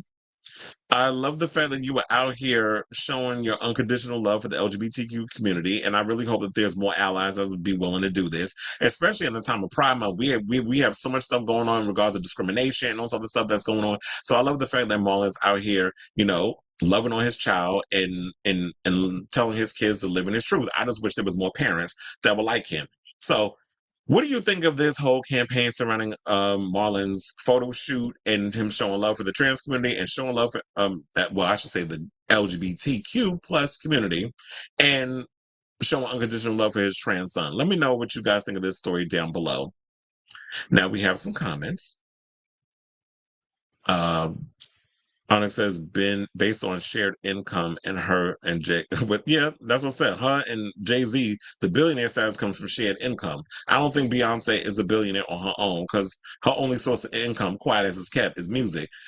Taylor Swift became a billionaire based off of her sole income being music.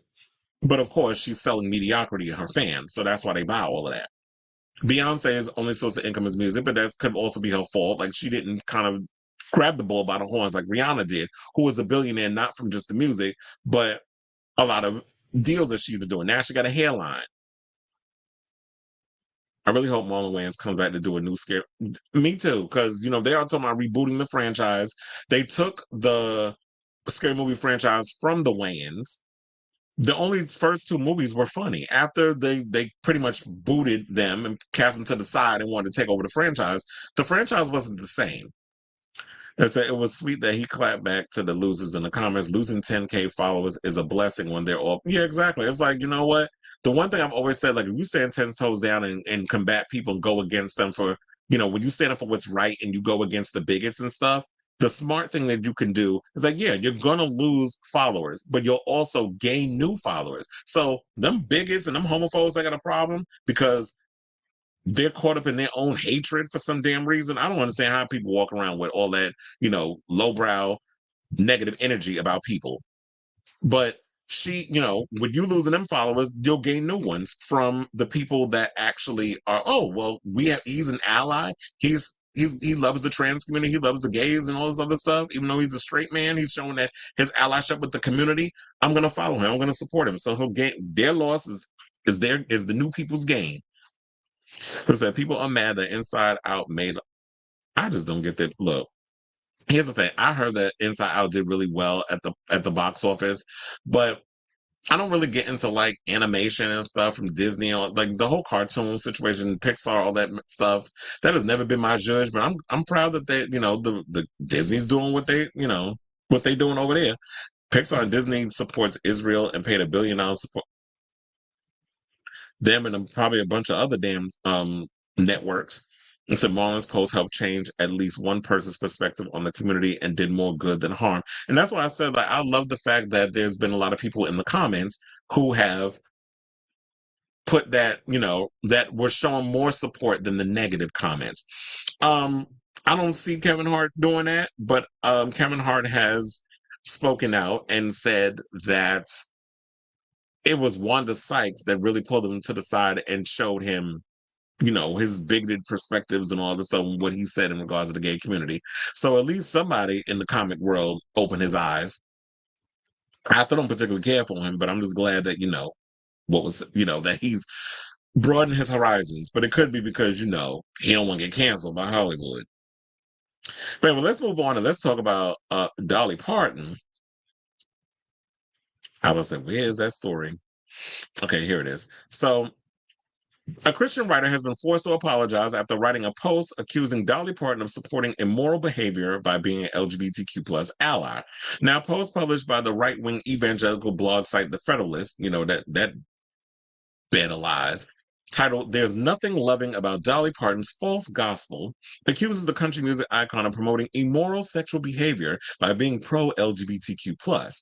Now, like so many secularized spiritual leaders, Parton equates love with agreement, but the two are not reciprocal, the blog post author Erica Anderson wrote. Love doesn't mean we just accept sinfulness as good to avoid hurting someone's feelings. I need to see a picture of the lady because if she's fat, I'm like, but you support gluttony. Dolly Parton has been outspoken in her support of LGBTQ plus rights for decades and is among one of the most iconic allies and philanthropists for human and LGBTQ plus rights. Now, in November of 2023, she spoke to the Hollywood Reporter about her faith and how she believes it intersects with her support with the LGBTQ plus community. The Post criticized this belief, telling readers to be careful when looking to cultural Christians to light the way. Anderson wrote that because Parton has often been described as an LGBTQ plus icon, she is somehow complicit in what it describes as sinfulness. The blog poster also blamed Parton for inspiring drag queens with her rhinestone-studded. I can't read no more of this. This is some straight up foolishness. They must be bored over there at the Federalist. Nobody's talking about them. The only time that the Federalist was actually popping in pop culture spaces was when Nutmeg Wireback ass was over there at The View, and they knew her association with it because her husband runs the damn thing. So since then, ain't nobody been checking for Nutmeg except when she always brings up The View on her podcast, or whenever somebody wants to ask her, stick a microphone in her place and she talks about it. But for the most part, I'm like, really? So now you're talking about she's inciting. First of all, Dolly Parton been making music since how long? I would say almost 50 years, or maybe even beyond. I don't know the exact date off the top of my head of when Dolly Parton was popping, or became an artist. But I'm assuming it had to be in like the early 70s. So why all of a sudden now you talking about she's inspired drag queens? Like Dolly always been an icon of drag queens since the 80s. And probably earlier than that. There were drag queens doing Dolly Parton's aesthetic. Big boobs, big hair, rhinestone outfits, and everything. Doing duets with Kenny Rogers hit, Islands in the Stream. Like, where have y'all, like, this person must be new. Or just grasping at straws because y'all just want to go viral and have a moment. But bitch, we're going to give you your moment. So, yeah, I can't get into this anymore. So, well, actually, let's go. Let's because now we're gonna read the shady comments that they went after her.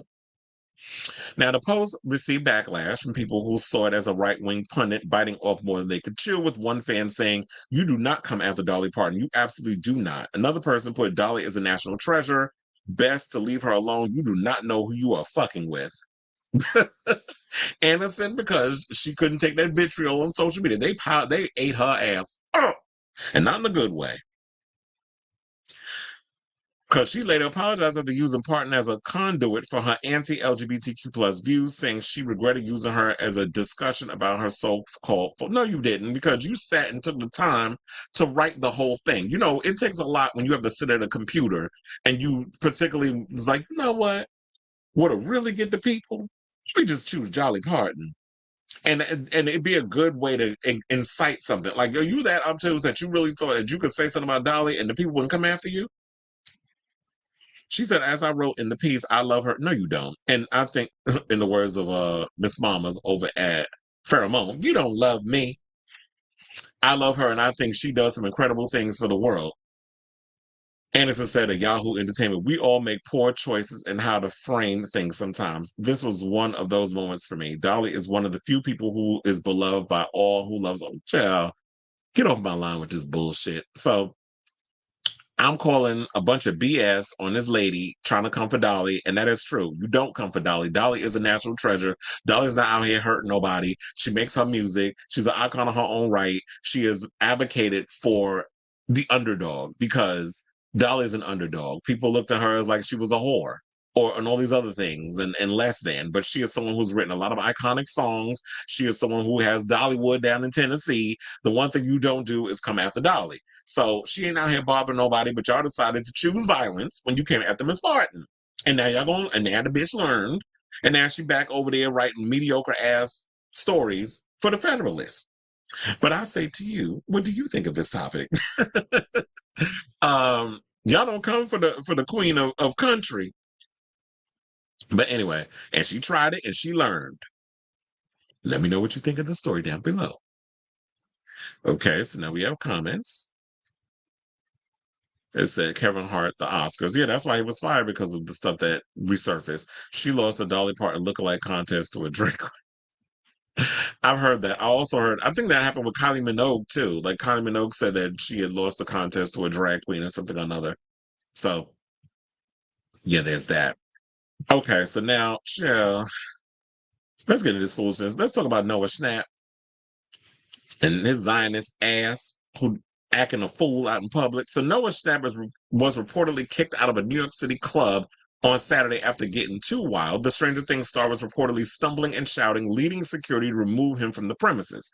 Now, according to eyewitnesses, the 19-year-old Stranger Things star was living it up at a hot spot called the Palace, and allegedly bugging patrons who paid for bottle service to take tequila shots with him and his entourage.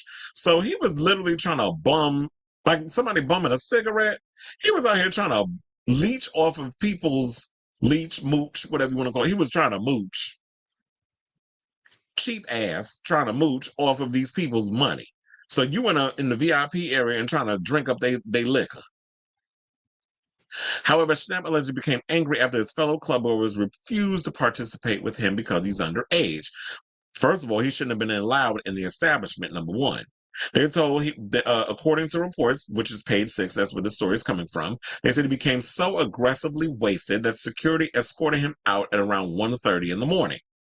Our source adds that after getting kicked out of the Palace, Schnapp retreated to the curb and was clearly unable to stand. He then ended up leaving the arena around 2 in the morning Eastern time, per the eyewitness. Schnapp has not yet shared any highlights from his rambunctious night on social media. However, page 6 obtained footage that showed the seemingly intoxicated Netflix star sitting on a couch in the nightclub with his arm around a pal. In another video, he slowly helped a friend sit down as a female danced on a couch next to him. Page 6 reached out to refs for Schnapp, and the Palace did not immediately hear back. Now, the actor who rose to fame playing Will Byers on Stranger Things is no stranger to controversy. In 2020, or as Barbara Walters would say, 2020, Schnapp denied saying the N-word while singing along to Freaky Friday, a resurfaced video from 2019. 2 years later, Doja Cat slammed him for sharing DMs she sent the actor, in which she asked him to set her up with co-star Joseph Quinn, who plays Eddie Munson on their hit show. Joseph Quinn is also in the new Fantastic Four movie, by the way. She said, maybe he is like a wholesome snake, but I didn't see him that way, the Paint the Town Red singer said in an Instagram live video in July of 2022. I made an assumption that he was going to be chill about it, and then he went and shared information that I didn't feel comfortable with him sharing. Fans also rallied to cancel Schnapp last fall when he shared a video of himself laughing as people around him showed off stickers reading Zionism is sexy and Hamas is ISIS. Which a lot of people have been equating, a lot of these Zionists want to say that us supporting a ceasefire and innocent Palestinians getting killed does not mean that we are anti-Israel, that we're anti-Semitic, that we hate Jews and we want them dead. That is not the truth. I have no problem with Jewish people. I have no problem with Palestinian people. I have a problem with Zionists. I have a problem with people who wish another person dead and is contributing to the same Holocaustic characteristics that the Nazis did to them. You're repeating that same behavior that was done to you back in the day. You're doing it to them. That's my issue. I don't like Hamas. I'm not all for terrorists of any kind. But there are people that are caught in the middle of this. And we should be men, women, and especially children. Young people should not be walking around one day just worrying about, I'm walking down the street and I got to worry about getting blown up, losing a limb, or getting shot. This is what a lot of these people are dealing with, being starved. So this is what we're saying. Have some empathy for human beings. That's what we're talking about. So when you got people like Noah Schnapp, stupid ass, and then Bill Maher, old ass, on social media spewing propaganda, how do you expect us to, feel about certain things? And so look, and remember, when Noah Schnapp came out as gay, and we talked about it on the show, I was here for it. I was glad that we had somebody that was a young guy that was, coming out and living their truth or whatever the case is. But you're not exempt from the smoke, sir. Just because you now admitting that you like dick in your butt and in your mouth don't necessarily mean that you're not going to get the smoke from the other stuff. You using racial slurs, thinking it's cute, because that's the problem with me. To me, he gives me very much spoiled brat that needs to be smacked around a couple of times. That's what he gives me. That you're around a lot of people that just never told you that you can't be running around acting the way that you be acting. And now we're in a time where you're getting called out for your BS. So I actually hope they killed off Will Byers and Stranger Things. If they did, no sweat off my nose, I'd be happy. Because I'm like, now I can focus on the show and not him. Because I was going to be able to like, damn, I got a stomach sitting with this child. Because last season when the show came out, and that's how long it's been, probably back when he said the N-word, 2020. That's probably the last time they released a season of Stranger Things. I had no problem with him, but now it's just like with all this stuff coming out and then the Zionist behavior and all this other stuff, I don't like him. I don't like how he rolls. I don't like hearing about the stuff that he does, but since it's in the news, we got to talk about it. So, as y'all said in the comments earlier, I do hope they kill this character off. I mean, it'd be a mess up spoiler, but and then also here was another thing that I forgot to mention. He did post a TikTok where he said that his beliefs was misconstrued and that he only wants peace, safety, and security for all innocent people affected by this conflict, which I didn't believe. And here's the thing. When he posted that TikTok, now, if you truly believe that, when you keep it up there, it's not up there no more. So you only did that shit because it was performative. You wanted to save your job over at Netflix, and then you went and removed it. But then they probably was like, oh, I got something for your ass. Fire him. And that's probably what they did. But we'll see when the new season finally comes out. I don't know when. I guess it's the end of this year or something or another. But we'll see when the season comes out. But I say all this to ask, what do you guys think of this story and Noah Schnapp and him being a hot ass mess? You 19 going up in a club, getting belligerent and drinking, and yeah, the security is going to kick him out because they don't want to have to deal with the repercussions of what he's got going on with. They don't want no liability or being held liable in whatever it is he's doing over there with him being drunk on their premises when he's 19 and not supposed to be up drinking to begin with. But I thought it was legal to drink at like 18. So I think in New York you could be 18 and go out and drink. But anyway, let me know. But he's still like 12. But anyway, let me know what you guys think of this story down below. Okay, so now he said, Betty White and Dolly Parton seem to be the two people that everybody loves. Exactly. Like Betty White before she passed, still, she is a national treasure. I didn't grow up watching the Golden Girls. I started watching it as I got older. But that was because I got into it more because my grandmother was a fan of the Golden Girls. So I started watching with that, and then I knew my ex-roommate when I lived in Bushwick, Brooklyn, was a avid watcher of that show as well. So he would watch that. I think that would be his show that he would watch every night before he went to bed. But Hot in Cleveland was my show. That was the show I watched. That was close to the Golden Girls, actually. But it was like I was obsessed with Hot in Cleveland. And then it said Doja Cat. So we've heard that being the star of the show definitely got to his head. Think he'd go to a club and act like the biggest fish in the pond. And the funny thing is, I don't know why he's thinking like he the star. You were a part of an ensemble cast. Like you weren't even the standout. I mean, truth be told, the big standout was Gaten Matarazzo because people love Dustin. Dustin was my favorite character on the show.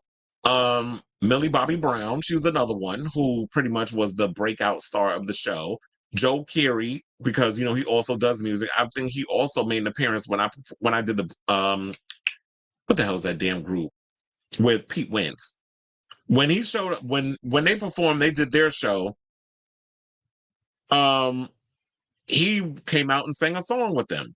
So, everybody's famous in their own right, but Noah Schnapp was not the top of the food chain when it came to talking about when it came to like being the star. But I do agree that he went through whatever he's going through, or when the ego got to his head.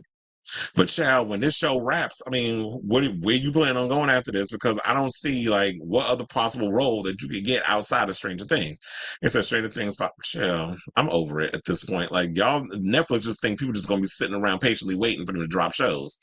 And it said Noah's career is over after this show ends. What else is he known for? Exactly. Glauco Arojo says, I'm late, but I'm watching from the beginning. Good to have you and all the good stuff to start the week. Well, thank you. I'm glad that you rewinded it back. It's like, because we still going with the live, but I do that sometimes too. Like if somebody I know is live, I'll rewind it back on when I'm watching it on, because I watch a lot of YouTube. I don't watch YouTube and stuff on my phone. I watch it on TV. I actually watched the previous episode that we're doing of my show, because I was like, let me see how I look. My head's a lot bigger on TV. But see, I told you I read everybody, including myself. All right, so we got 3 more topics to go. And we are done with today's show. So it's probably more than likely, I'm predicting it's going to be a 3.5-hour show. So let's talk about the Traitors. Now, I don't watch a lot of reality competition shows. I used to watch a lot of them back in the day, but the Traitors has been pretty much a show that has captured me in such a way that it's just overall exciting and fun. I like Deception. I like all that other stuff. I haven't seen Survivor in a month of Sundays, but they do have people from Survivor that's on the show, among other reality programs. But Alan Cumming is speaking out because, last year they had, I think in season 1 they had one gay on there. I think it was Reza, who I think went home first. And then season 2, they had Peppermint, who went home first. Well, no, she was the second LGBT. She was the first LGBTQ person or trans person. Well, she was the only trans person. She was the only queer person on the show to go home first. Johnny Bananas went home first, technically, in season 2.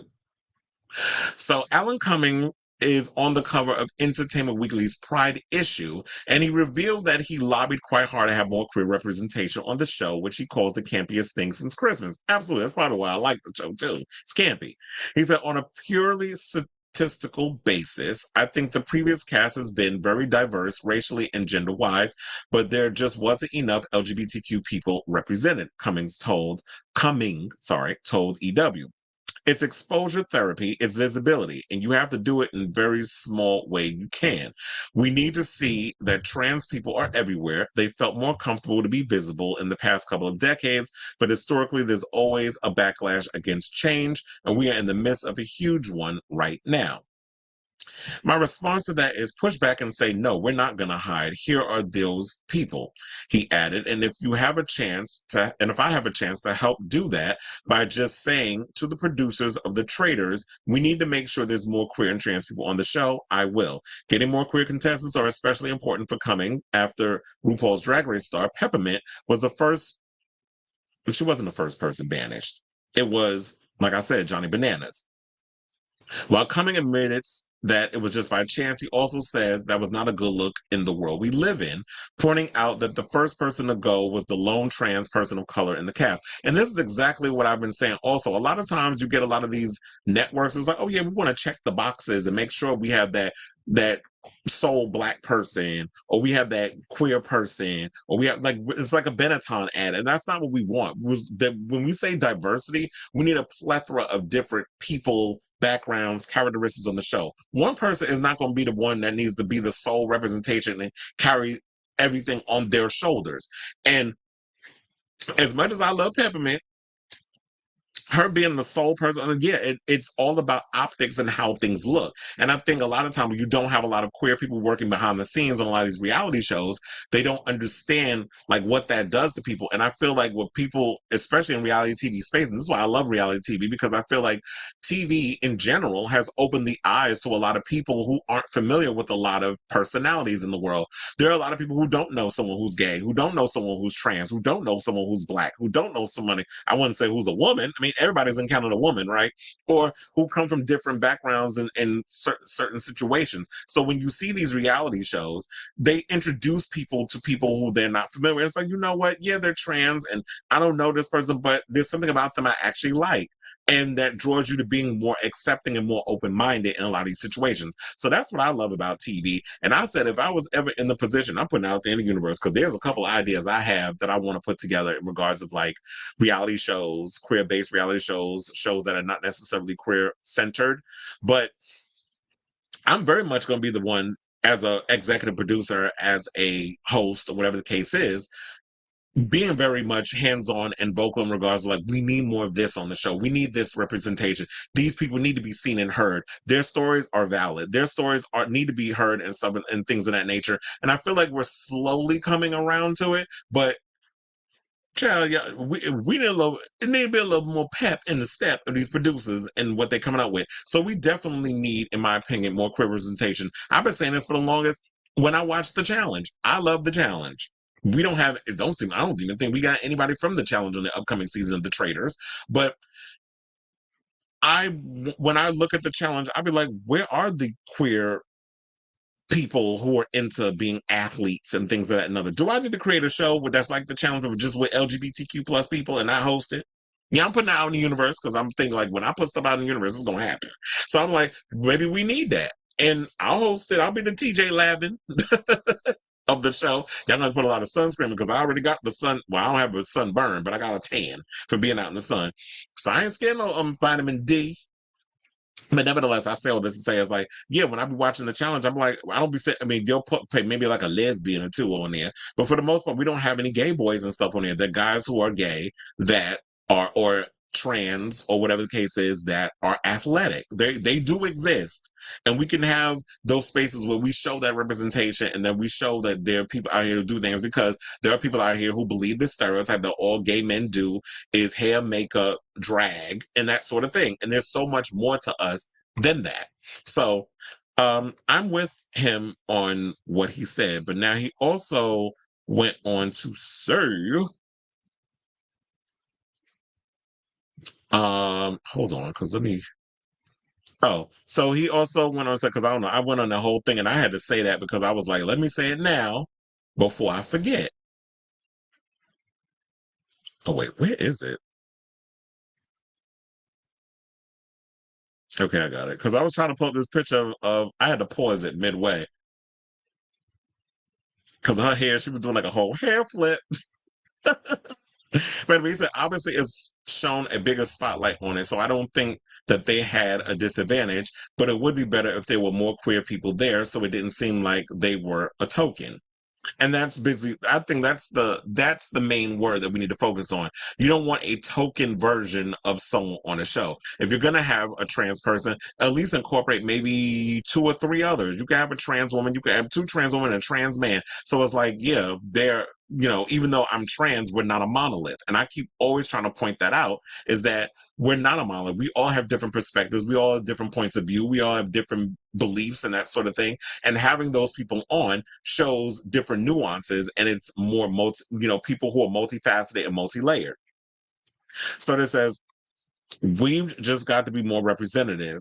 And even if there are more, I think, why can't we have more people on these shows that actually are percentage-wise in society? Why would that be so bad? It's happened for centuries the other way around with white straight men. I mean, why are we being so shackled by our quotas? There should be trans and queer people everywhere and people of color everywhere, until people just shut up and stop being so stupid and hateful about it. And that's what it is. We have to continue to beat them over the head with it and show that these people exist, until it becomes the norm. And I know people like probably look at that as a negative way. It's, oh, y'all trying to normalize it. Well, look, you may not agree with what it is, but it's like, yeah, we need to make it. The main goal and the main driving point is the fact that we're putting people out there so you can show that they're no different than the next person. It just so happens that they're gay. It just so happens they're a lesbian. It so happens they're trans. So that's the only difference. But it's like, I bleed just like you. I take a shit just like you. I wipe my ass just like you do. I put my pant leg on one leg, my pants on, I should say, my pant leg on. I put my pants on one leg at a time. So that's basically what we're saying. So now the queer contestants that are on this season, because we went from 1 to literally about, I believe, 6. So we got Bob Harper from, I believe, The Biggest Loser, Bob the Drag Queen, Carolyn Weiger, Chriselle Staus, Gabby Wendy, and the cousin of the Queen of England, Lord Ivar Mountbatten. You know, I told you every time that name come out, every time I say it. Anyway, so I say all this to say, what do you guys think about this story? Are y'all excited for the new season of The Traitors? Are you do you feel like not only just The Traitors, but just with reality TV competitions in general, that we need more diverse representation, especially when it comes to queer representation on television, so that way people aren't looking at LGBTQ plus people in a negative light? Let me know what you guys think of this story down below. Okay, so we have a film. Oh yeah, I forgot. He was in my head too when I talked about it too. That Finn Wolfhard. Yeah, he's another one who's had a interesting career. Like, he did both the It movies, which I absolutely love. I'm definitely looking forward to the, what is it called? Welcome to Derry, which is a It prequel series. I'm actually excited about that, and that Bill Skarsgård is reprising his role as Pennywise. So I'm definitely excited for that series whenever Max decides to drop it. And Finn has the Ghostbusters franchise. Now, I know the last movie didn't do all that great. I did hear it's on digital. I haven't gotten around to watching it yet. Quite sidebar, I did notice, because we was talking about Monkey Man the other day. The same day that I talked about it, it was Friday. It's on Peacock. So I'm like, damn, these shows already out on the streaming services. So yeah, I forgot about Finn Wolfhard, but yeah, he is another one who's had a really interesting career. Okay, now speaking of reality TV and things, let's talk about Gottmik, who has under fire for allegedly plagiarizing them jokes during that roast. Now, RuPaul's Drag Race All-Stars 9 competitor and trans icon Gottmik has hit back at claims that she copied Nikki Glazer's jokes for her roast set on the recent episode of RuPaul's Drag Race All-Stars 9. Now, I will say this.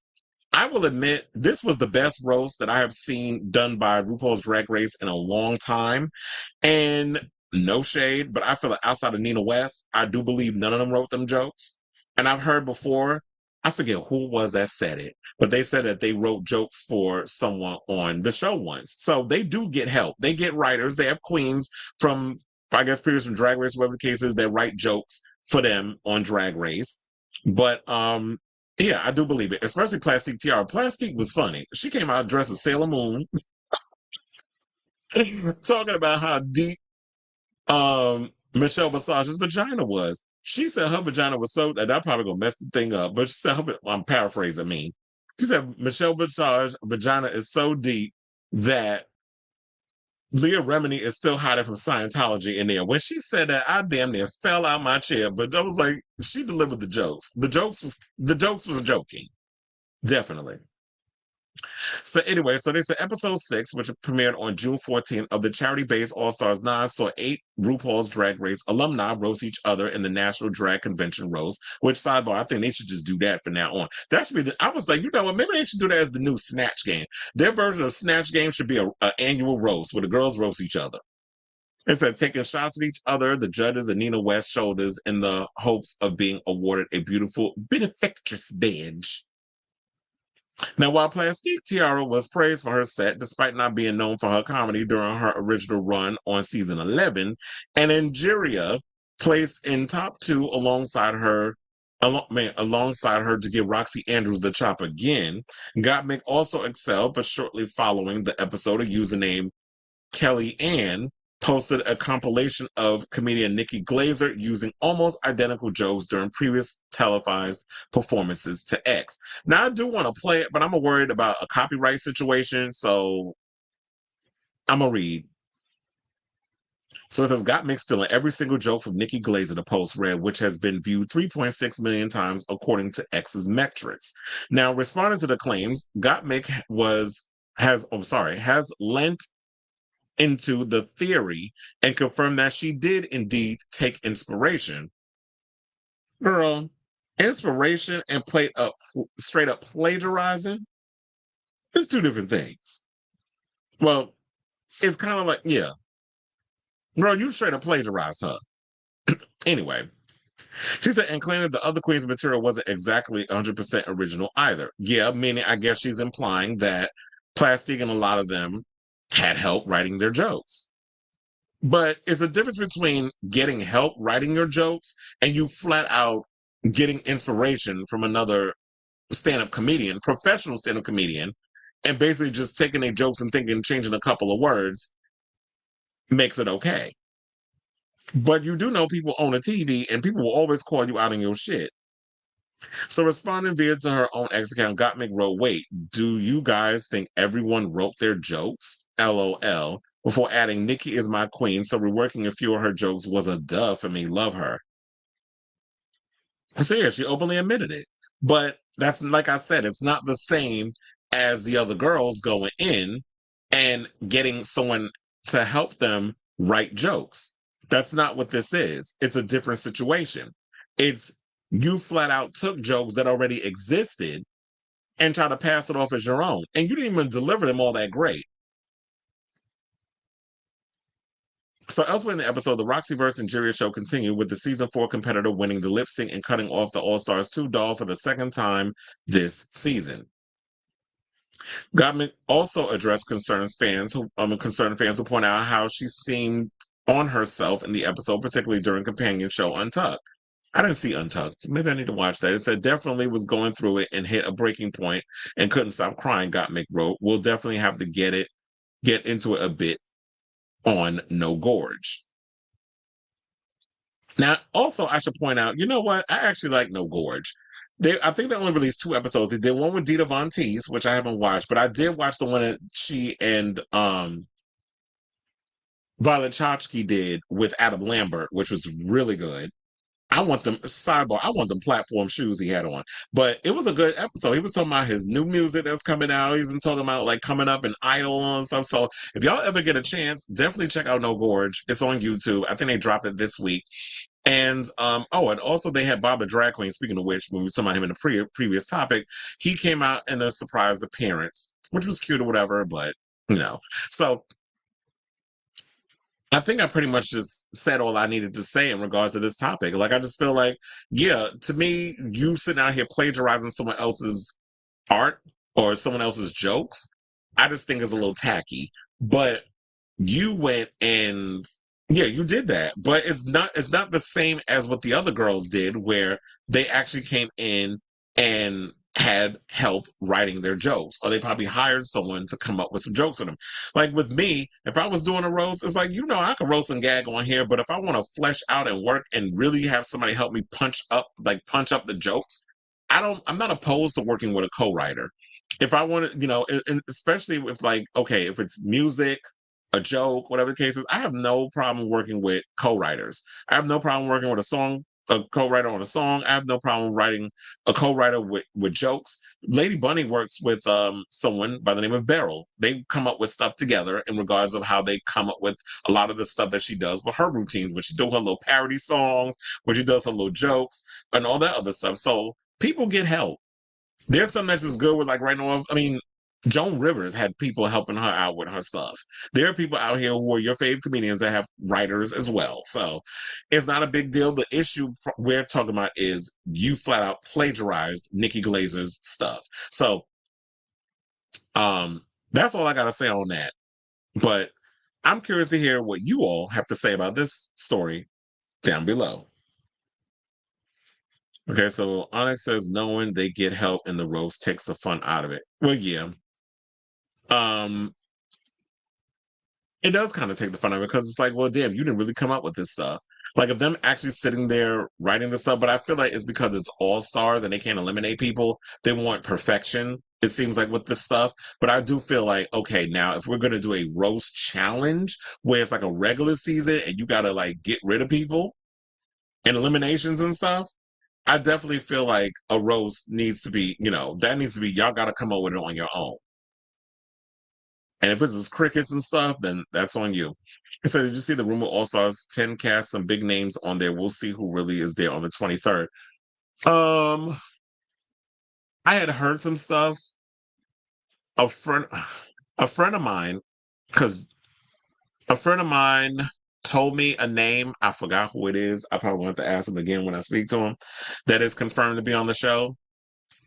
But I did see a video regarding of who one of the the drag race list. I think it was like on YouTube or whatever. They can't keep the names always get out when it comes to drag race. But I did hear there's some big names that's popping up on this season. But I have to just to remind myself, look at who the rumored girls are again. And say, happy pride to you too, Miss Tara World.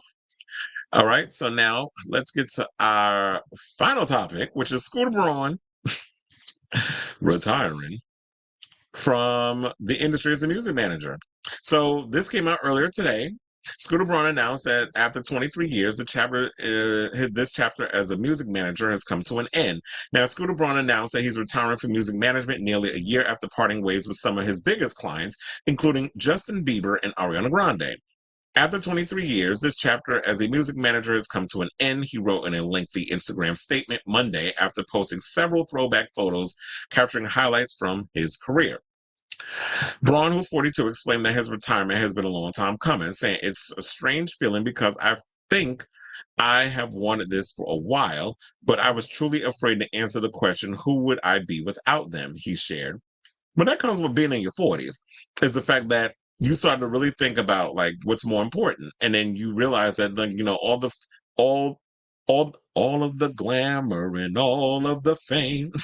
Why am I going into RuPaul right now? It's like you start to think about all the things is not important. So you start to really think about what's more important. It's like spending time with your family, which he says he wants to spend more time with his kids, and sit around here running behind Justin Bieber, who don't want to work, and Ariana Grande, who's busy doing what she's doing with the gearing up for Wicked and all the other stuff that's going on. It's like, what are my priorities? So you really start to sit and think about things when you get the older you get. So he started managing artists when he was 19, and they said that he spent his entire adult life being available to his clients 24/7 because that phone always got to be on. And for 20 years, he said, I loved it. It's all I had known. But Braun said that his 3 children, who he shares with his ex-wife Yael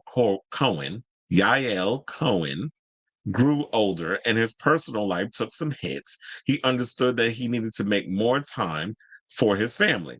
So I came to the realization that my kids were 3 superstars I wasn't willing to lose. The sacrifices I was once willing to make, I could no longer justify. It was time to step into a new role. Now, Braun is moving away from music management to focus on his role as CEO and board member of Hy-Vee America, an entertainment company that continues to work with Grande. He is also turning his efforts to investing in entrepreneurs and serving as a national board member to Make-A-Wish. My brilliant partner these past 3 years, Chairman Bang Si-hyuk, has a vision I truly believe in, but even beyond that, he has become a true friend who understands where I must be in my life these days, and that as a father first, a CEO second, and a manager no more. So Braun said he has been heading towards the destination over the past 2 years, but it wasn't until his biggest client parted ways with him last summer that he decided to make a change. While he did not name the client, Ariana, reports surfaced in August of 2023 that Bieber and Grande, both 30, had dropped him as a man. Or maybe it was both of them.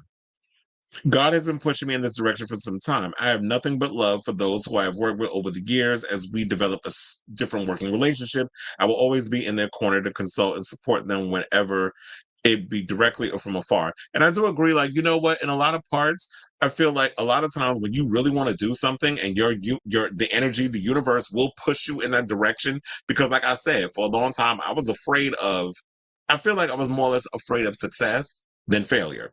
Like failing, it does sting, but you can always dust yourself off and try again, in the words of Aaliyah. But I always was afraid of success because I feel like what comes with success comes with a whole bunch of stuff. It comes, more money, more problems, people with the drama, all that stuff. So you have to really become one with yourself and knowing like where you are and centered in your life to want to be able to take that leap. And I feel like, the universe, when you really are destined for something, they will push you in a direction. It's like when you're not happy with a job, when you get fired, people look at that as a negative. But it's like, no, that's a learning lesson. I was like, you know what? You wasn't happy in that place anyway. So why are you mad? So you were going to quit. So it had to get to this point for you to want to leave. So some of the biggest celebrities that he has, worked with or managed would be Andrew Wyatt, Little Dicky, J Balvin, Demi Lovato, Zach Brown Band, Martin Garrix, David Guetta, Carly Rae Jepsen, Quavo, Kanye, and more. So kudos to him. I'm kind of glad that, you know what, he has figured out basically what he wants to do in regards of his career. Like I said, sometimes it happens in that way where it's just like you don't know what it is that you want to do, basically, that or you have these ideas, but you're just afraid to take that leap because we have a fear of the unknown. I've told you many a times I've always had things where it's like, you know what, I don't like change, but change is good. And sometimes, even when we don't want that change to happen, sometimes it's good to get a little, in the words of the Joker, a little push. The Joker as in Heath Ledger's Joker. Like sometimes you need a little push. So I say all this to say, shout out to you, Scooter Braun, drama and all the other stuff that's come out about him aside. I'm glad that you found what it is you want to do, that you want to spend time with your kids, especially now that you're divorced. Now you're a single dad and you have to kind of be there for your kids because these are the crucial times of their life where kids need a parent.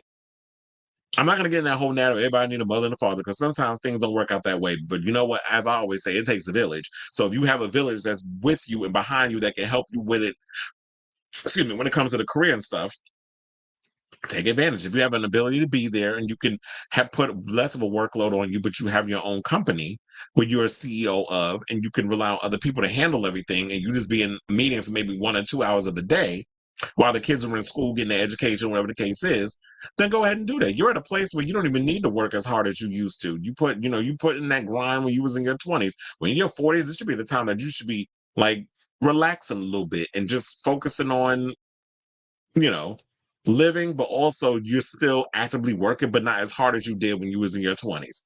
So congratulations to you, Scooter, and let me know what you guys think of this story down below.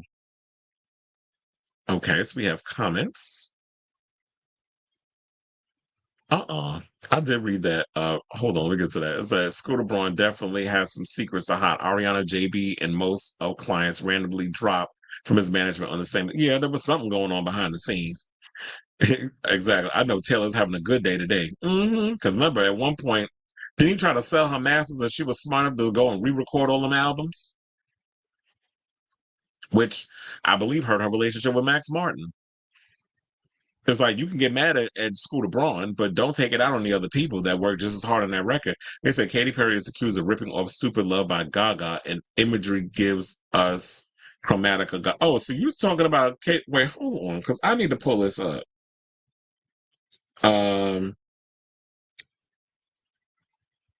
Wait, who's calling me? It must have been my mother. But anyway, oh wait, where was it? Because I was like, wait, Robert, you sent me something earlier. I was trying to remember where it was. Group chat. Because I remember you sent it to me or whatever. Is it on her Instagram? The picture? It should be, right?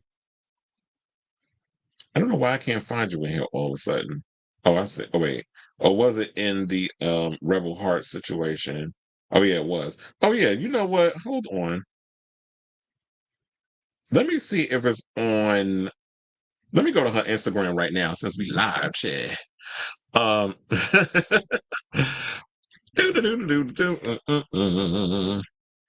Katy Perry. And then I just opened up the thing and I looked at the pictures closer, but I definitely want to.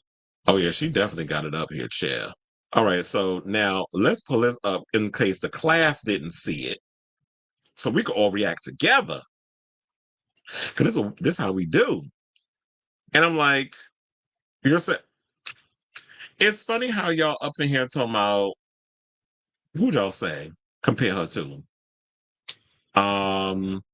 It's funny how y'all said that the imagery is giving Chromatica Gaga. I'm going to go on a limb and say she's giving more Arca than Lady Gaga in regards of this bottom leg aesthetic. I mean, it's cute. Now she out here showing titties. Okay, girl, she's trying to sell sex to us. So I see Shay Kool-Aid is in the comments talking about so effing. Wait, she said, okay, Miss Perry. I hate when I can't scroll down or whatever. So yeah, now she's coming out with new music, We'll hear if people care for it, but okay, it's cute or whatever. So they're saying that the imagery is very chromatica. I actually like the chromatica with those shoes that she had on. But yeah, this is, I don't know. I feel like this is the leg part is giving me more Arca than Lady Gaga. Because Arca does like the thing with the stilts and like doing like these animalistic thing with her legs. So that's what I was getting from it. So I think he burned bridges, and word is he lied on selling the masters, saying Taylor is just saying smoke about re-recording her masters. And I heard he was cheap. Well, that's probably why Yael left him. So I believe it. So I saw a lot of people saying she was copying. See, and I didn't even read your comment, and you put it in there. You said I loaded up a lot of people saying she was copying Arca with the cover art of her new single. And that's a lot of things. Like a lot of people think just because y'all don't know who Arca is, a lot of mainstream artists don't know who Arca is. Arca's production is very similar to Sophie. And a lot of look, trans girls out here making the music. They have a similarity in regards to their stuff. I actually like Arca. And she's grown to be a very pretty woman. Because I remember before when she was a boy, I was like, oh, he cute. But since transition, I'm like, okay, sis, I wouldn't mind getting up in that. So it's like Katy Perry has one last chance before chill. That last chance, she about to blow it with this one. And it said officially becomes a has-been and is forever cemented with the early 2010s. So I'm rooting for her this era. You know what? I'm just gonna hold out and wait to hear what the music sounds like. But yeah, visually, I do get that it's giving Arca. Like I didn't even immediately that came to mind when I saw the legs. Oh wait, no. I want to see if I can find a picture similar. Where's Arca at? Let's go to Miss Mama's page and see if there's anything up here that will be similar. I mean, I do see some pretty pictures of her and things. I just love how although I will say this, I did watch Arca's DJ set that they did on social, what was it, on YouTube or whatever the case was. I didn't particularly like it. I just thought that it was just it was noisy all over the place, that sort of thing. Where it was like it's like hard to jam to her music. But I was just like trying to find at least one, picture of her. Well, y'all know what Arca looked like. If y'all don't, this is her here. I do like this picture though. That's a cute one. Oh yeah, she was on a Chromatica remix album, and I have to say that remix album was god awful. That remix album I thought was terrible. So I like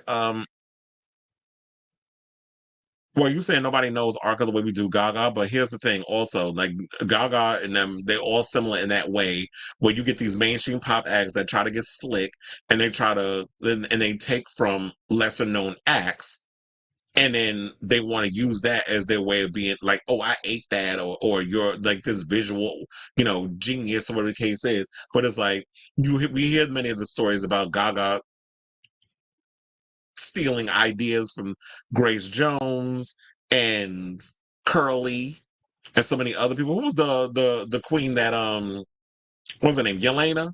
The one that Plain Jane did on Snatch Game. They so much that Gaga, there was similarities with her in her style. So a lot of these mainstream girls, a lot of them take from the mainstream pop, they take from a lot of the underground girls and want to make something of it. I forgot to also mention that Arca was one of the queens that judged the Vogue Ball with Madonna. I was trying to say, oh yeah, there is another picture in here that I saw, but I don't think you get like a really good look at her legs. It's just like from a distance when you see it.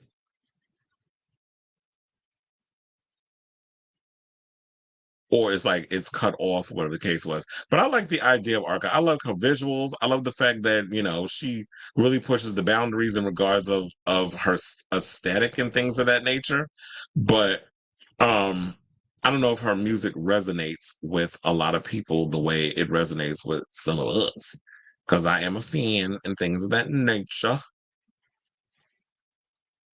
And I love the fact that she also didn't decide to run out and get all these, you know, how a lot of the trans girls do. They be so quick to thinking like, oh yeah, I need to go get surgery and I need to go do this. It's like, now I'm gonna just rock my own aesthetic and look fierce doing it.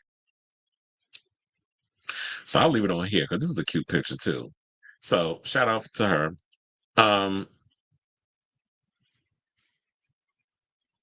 Ooh, Camille.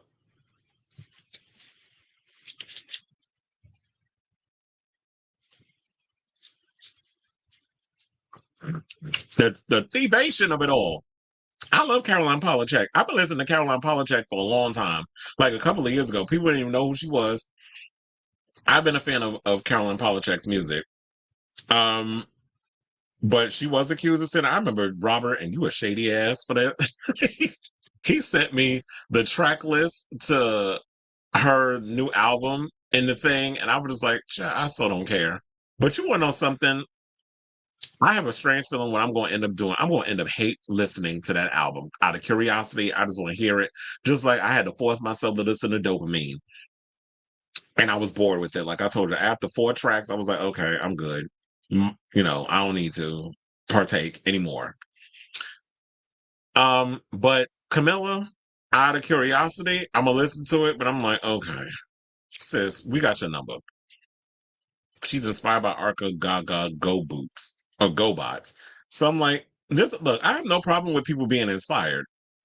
But I'm just like, just say that is what you're doing. But you know, people will be real quick to point out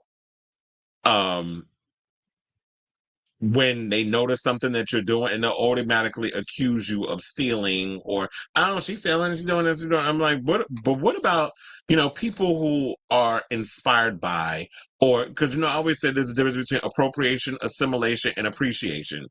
And there are people who appropriate, but there are people who also appreciate. And as artists, we all take inspiration from, you know, the things that we see and we like. Doja Cat steals from Ugly Worldwide and FKA. That was another one. Like I always said, it's funny how you mentioned FKA Twigs. I definitely get FKA Twigs vibes from Doja Cat. She steals from lesser known cult acts. Get Gaga, and yeah, a lot of them do that. And you know, I love my cult acts. It's funny how it's funny how you literally asked me that I listen to Normani's album, and I literally just but I was like, yeah, I told her I listened to like 4 tracks and I wasn't impressed. I just wasn't feeling it. But yeah, and look, Arca's worked with a lot of amazing people. She's worked with, you know, what the hell is who was it, the artist that she worked with that I was just thinking about? I just got distracted because I saw this picture that I need to pull up where she took a picture with Madonna. She's worked with Bjork. She's worked with a lot of amazing. She's worked with Kanye West. So, you know, they were putting her on before, or they were working with her long before, you know, the whole situation. So there's that. But hold on. So yeah, I guess we're pretty much done with that. But yeah, shout out to Arca and the Queen. Okay, let me stop sharing. Yep. So, oh, you said Arca did a DJ set before the Renaissance tour in Spain. We take that out. And oh, you said, and she's in the concert visuals. Oh, she DJ for Beyonce? Let me find out. I know like a lot of people was using Honey Dijon and things of that nature, but I didn't know about that. And I need to see I want to see the concert. You know, Willem is actually in Lady Gaga's Chromatica Ball concert in the audience because you know they did A Star Is Born together. So yeah, so I guess we'll look. We're at the end of the show. If y'all have any more questions, comments, and concerns, please be sure to leave that in the comments. Please, before y'all get off, hit that like button, that subscribe button, and the notification button so that way you know when we go live with a brand new episode of Chris Avalon Unfiltered. I see Cleveland left a comment. He said, "You're supposed to be on dopamine to get through the album." Okay. Madonna went from appreciation to appropriation in the era of social media. But not the music, because, there's always people in my comments who stay talking about Dane. Yeah, I'm going to drag him. He always talking about how Madonna be stealing from people and this, that, and the other. I'm like, yeah. I mean, she ushered voguing and ballroom and stuff in the mainstream. I keep forgetting I'm supposed to watch that damn show on, what is it? I was supposed to watch that new show on Wow Presents Plus. But I've been busy, so I really haven't been had time to watch TV. House on Fire, the new ballroom show. I don't know if y'all have seen it, but if y'all have, definitely let me know what you guys think of it. But yeah, I gotta check that show out because I missed it. I haven't been able to get around to watching it. There's been a lot of shows I haven't been able to watch.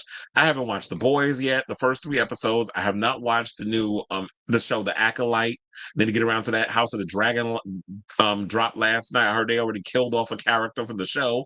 I need to get around to watching that. So I am backed up in regards of my TV shows because I've been busy. So I'm gonna try to get to it today, if not tomorrow, whenever. But yeah. So yeah, so I guess you know what? We are at the end of the show. Be sure to hit that like button, that subscribe button, the notification button, so that way you know when we go live with a brand new episode of Chris Sample Unfiltered. I want to thank everybody who has been watching the live stream, who has been in the comments. I really, really, really, really appreciate your love and support and stuff of the show, including Robert, Cleveland Legends, Onyx, per usual. Sailor Mermaid I saw was in the comments. We also had Glocko, we had Felix. Anybody else I missed? Miss Tara Girl. Anybody else? Double AE. If I miss anybody, I truly apologize. But yes. So you definitely I was going to say, you guys definitely keep me going in regards to like when y'all up in the comments and y'all contribute to the show as well. Cause like I said, this is a show where we talk back and forth with each other. It's, we participate and things of that nature. So yes, I appreciate all of you that are tuning in. I don't know if I'll come on tomorrow. It depends on if there's going to be some interesting topics that comes out within the next 24 hours. I may jump on a line again and give you all a show. Don't quote me on it, but I do need to get my ass to the gym because since working those cricket matches, I have not been able to go work out the way I need to. So I do miss hitting the gym, and I'll probably get up early in the morning and go do that. And if anything happens outside of that, I may come on the line and give you all a show again. So yeah, love you all for watching. Appreciate you. Love you all. And until next time, ciao, darlings.